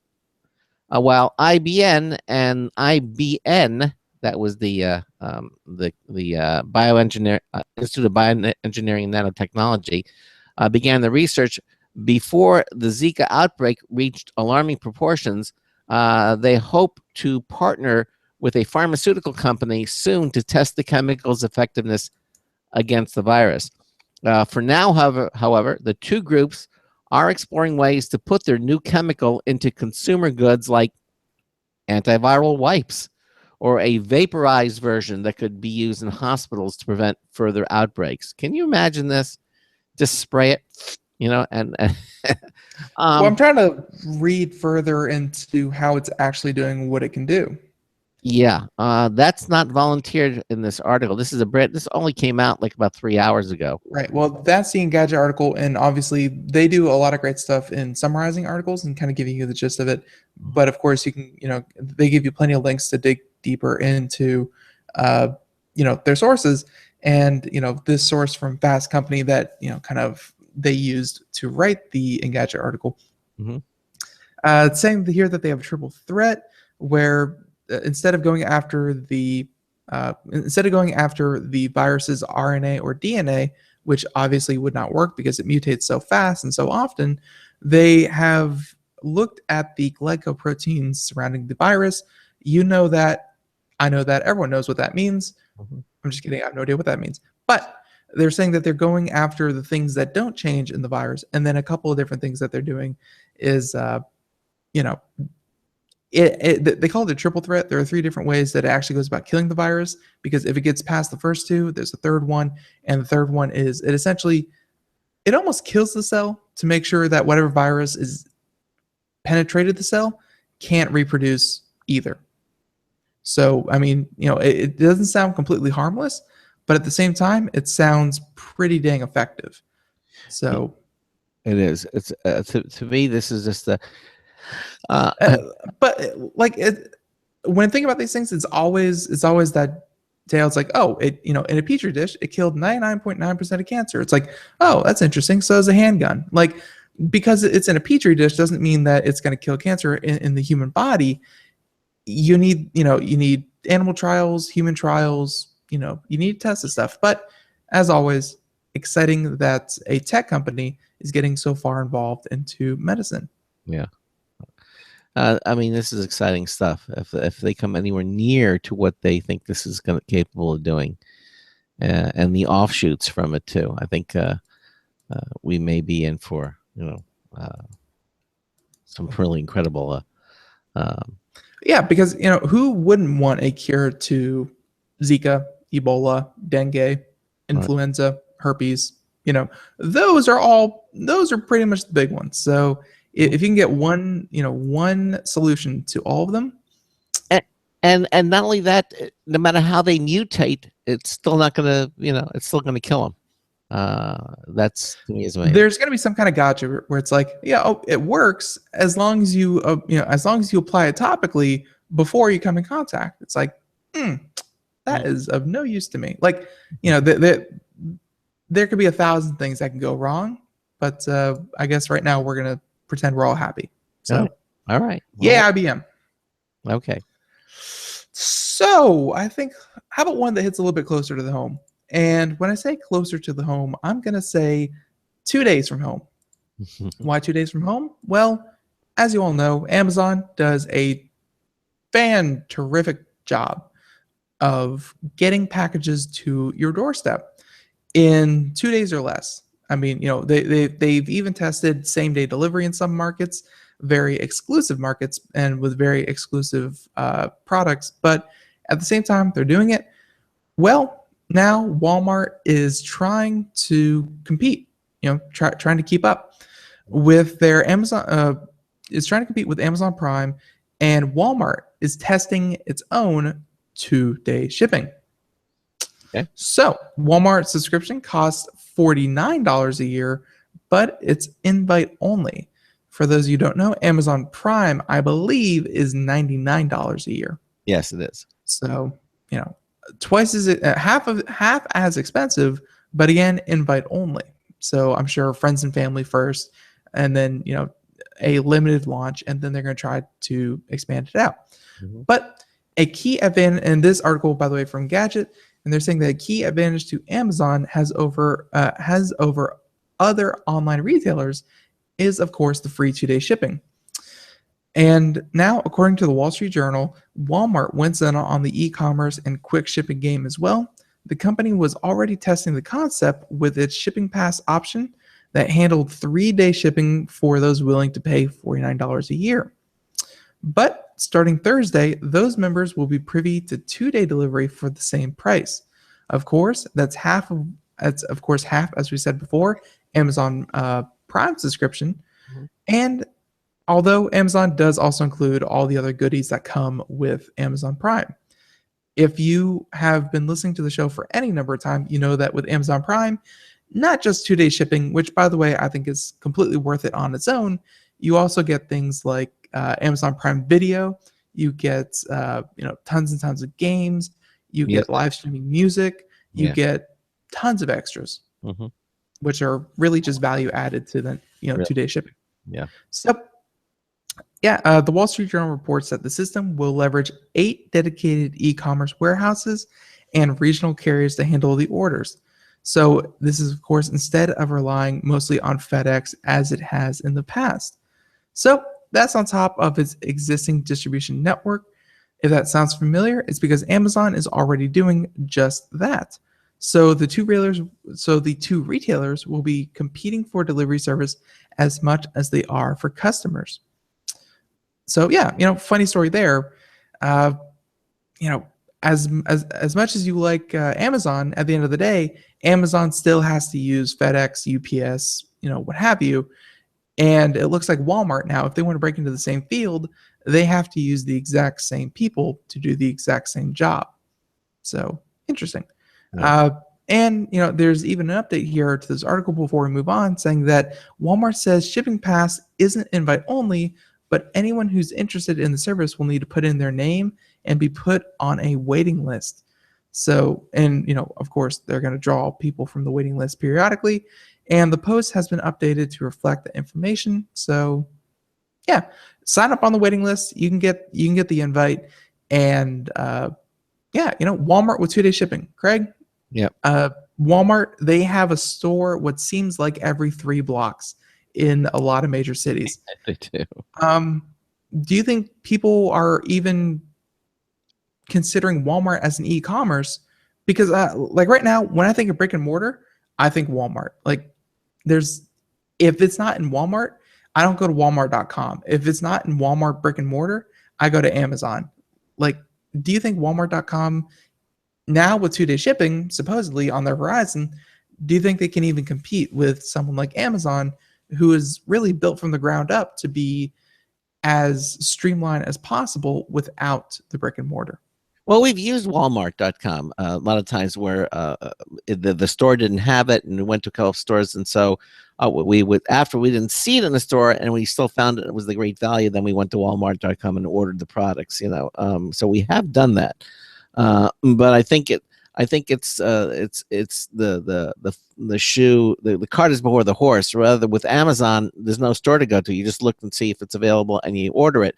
Whereas with Walmart, we always tend to go to Walmart first, and then, or at least see if it's offered in the store, and then if it's not, then and then get it. But like, that's another thing, is that it's not so much do they have it at Walmart.com. It's also going to be, am I going to pay $50 a year just to have free 2-day shipping on top of the service already at Walmart? Like, I can understand people saying, "Oh, it's not in Walmart. It's not in the store. Let's see if it's online." Yeah.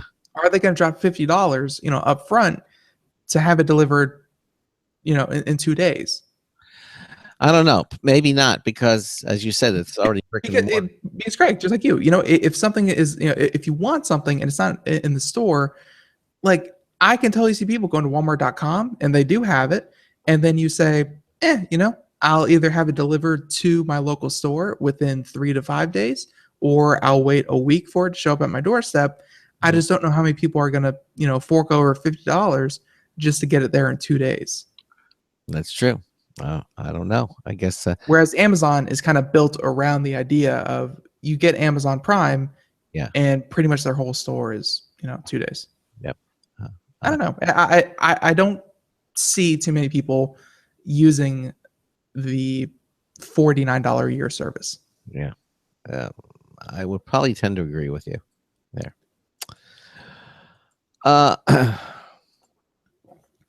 Okay.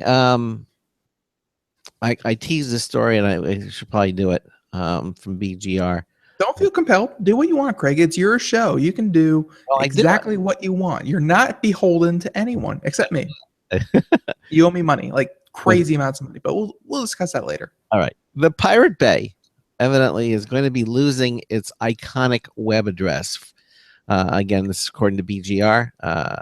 Chris Mills says, for long as I can remember, the piratebay.se, that's what the piratebay.se has been the place to go for illegal torrents.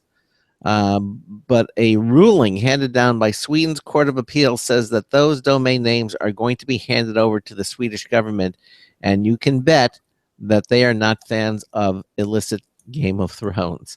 The ruling from Sweden's Court of Appeals upholds a ruling from the Stockholm District Court from last year. The case was actually against Punkt.se, Sweden's domain name authority, which has ultimate control over all .se addresses. The prosecution charged that because the piratebay.se and piratebay.se were being used for illegal content, the domains should be suspended, and the 2S held responsible for damages. With both the original ruling and the appeal going in the prosecution's favor, things look bleak for the Pirate Bay. Did you say the 2S? I'm sorry? IIS. The IIS. You're right, the IIS. With both of the... That's like saying the Titan 10. That's true. Apple has completely messed you up with Roman numerals. I think they have. With both the original ruling and the appeal going to the prosecution's favor, things look bleak for the Pirate Bay. This will not be the end of the site by any means. Taking control of a domain name just means that the site will have to move to a different web address in a different jurisdiction. Going after pirate sites in this way is a game of whack-a-mole that has proved ineffective in the past. But as a symbolic victory, this is huge. The piratebay.se is the best-known website for illegal content, and handing over the control to the Swedish government sends a very clear and very unfriendly message to pirates. There is a tiny glimmer of hope left, however. The court case assumed that the Pirate Bay domains were held by a gentleman, one of the founders of the Pirate Bay. He told Torrent Freak that he's planning on appealing the case to the Supreme Court on the grounds that I do not own the domain and that I did not commit a copyright infringement as I am not involved with the site anymore, unquote. Given that the domains are registered in his name, that will require a little bit of legal gymnastics, but after years of endless litigation involving the Pirate Bay The author of this article is willing to believe just about anything. But it looks like they're at least the domains are those URLs are going to get shut down. But they'll move somewhere else. Well, yeah, and that is the meaning behind their logo. If you are watching the video portion, you can see it there. Where the Pirate Bay, and then they have .mn, .gd, .la, .am, and they're all next to the heads of a Hydra. I mean, it makes it very clear that if you just like the Hydra, you strike one down and two more pop up. It's that is the Pirate Bay in a nutshell. They back up their entire database all the time, constantly, so that if let's say if .se gets taken down, then they just transfer everything over to .gd. It's not really that big a deal. And again, the idea of torrenting is always a hot subject because yes, it is used for legal purposes, but it is also used for many, many important legal purposes. In terms of sharing files that you actually do own the rights for. So it's not something that you should really ban outright, but at the same time, you definitely want to control the amount of illegal content being thrown around. And this is, I guess, a funny one with the fact that the owner of the domain says that he's no longer involved, which honestly could be completely possible because the Pirate Bay and things like it, they tend to be run pretty autonomously. It's maintained by users. It is, content is uploaded by the users and content is downloaded by the users. The server space and all that kind of stuff is paid for through donations and third parties. It's not like someone has to have a day-to-day operations handling of the service. So I can see how he gets out from having to pay the legal damages because honestly, he did not have to, pirate content. Yeah.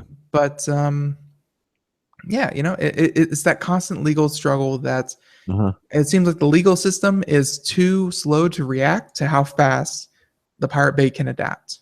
Yeah. And so again, it's not going away. It just might change its domain location, as it has done a dozen times before.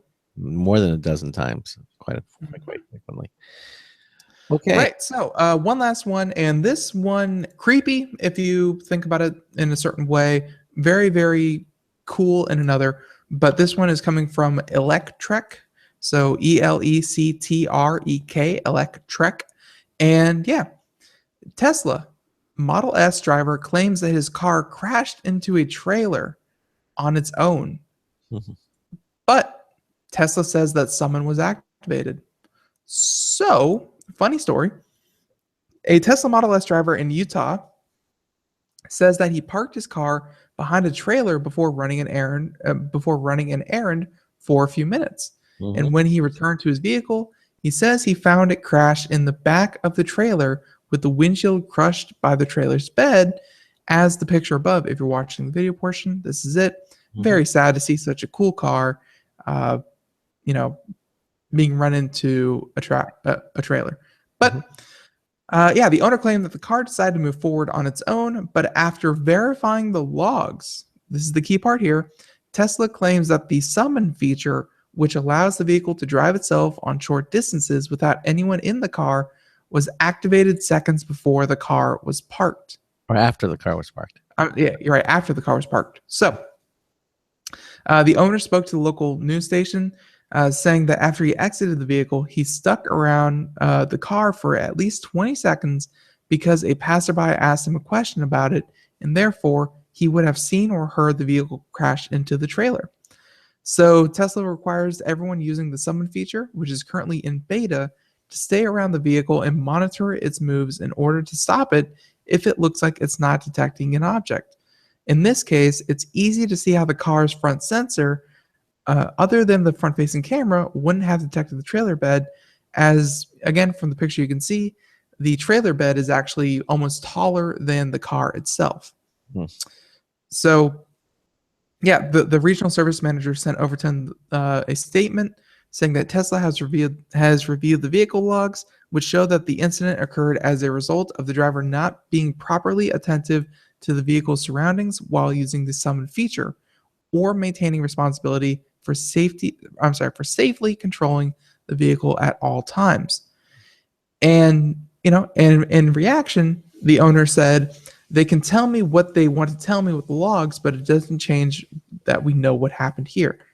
So we have a classic case of he said, she said, and the owner said that he walked away, came back, and his car had crashed itself.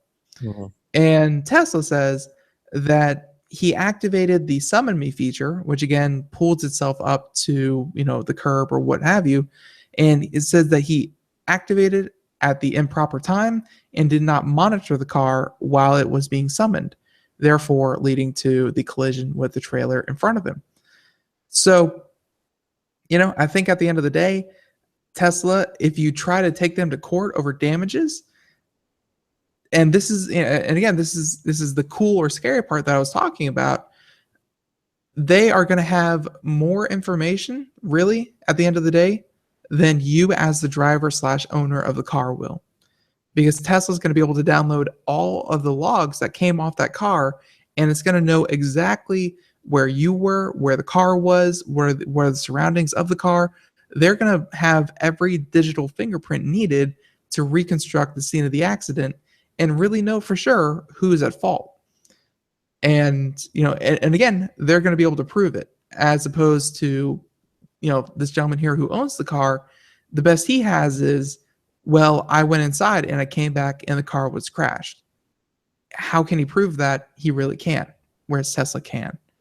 So, again, there's that cool, scary part where even though you own the car, you may not be able to win any legal fight because these car manufacturers are going to have all the proof locked inside the computers. If you read the comments, this guy who was managing an enterprise rent a car, he says people just deny. They'll deny that they do it. Oh, of course. That's classic. Did you do this? No, of course I didn't do this. Exactly. But it's interesting because the car is like pinned underneath the bottom of the trailer, something that the sensors didn't detect. It was too high, and so it says. Yeah, exactly. All right, well, that about wraps up the show. Again, I want to thank our first hour guests from Splender, Aaron Warren, who talked about the website and something that definitely you should check out, especially if you're getting ready to make an expensive purchase. Certainly, you can get some additional cash back. And also, coming up tomorrow, what do we have coming up tomorrow? 90 seconds. Ralph Bond is going to be joining us. Ralph Bond, the man himself, going to be talking about all kinds of cool stories. Ralph is with Autodesk, but Ralph always comes up with some very interesting stories, including a human submersible avatar is one of the things. And also a building that eats the city smog. A building that eats smog. 60 seconds. Good grief. This is really, and also a smartphone that can look through walls. It's got pocket radar in a smartphone. This is some of the stories we're going to be talking about with Ralph tomorrow. He's a lot of fun, and he will be joining us for both hours on the show tomorrow. And hopefully you will be too. That about wraps up the show for us. Thank you all so much for being with us here. And Ben and I will see you here tomorrow. Same time, same place, same station. So until tomorrow afternoon, this is Craig Crossman hoping that your hard disk never becomes floppy. We'll see you tomorrow. Have a good one, everyone. Bye-bye.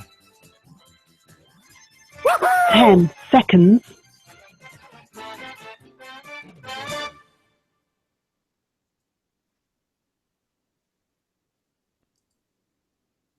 Thank you for using Blog Talk Radio. Goodbye. Okay, again, everybody, thanks for watching our live video stream. And Ben will be here, and I will be here tomorrow with Ralph Bond from Autodesk. You have a good day. We'll see you tomorrow. Bye-bye, everybody. Bye.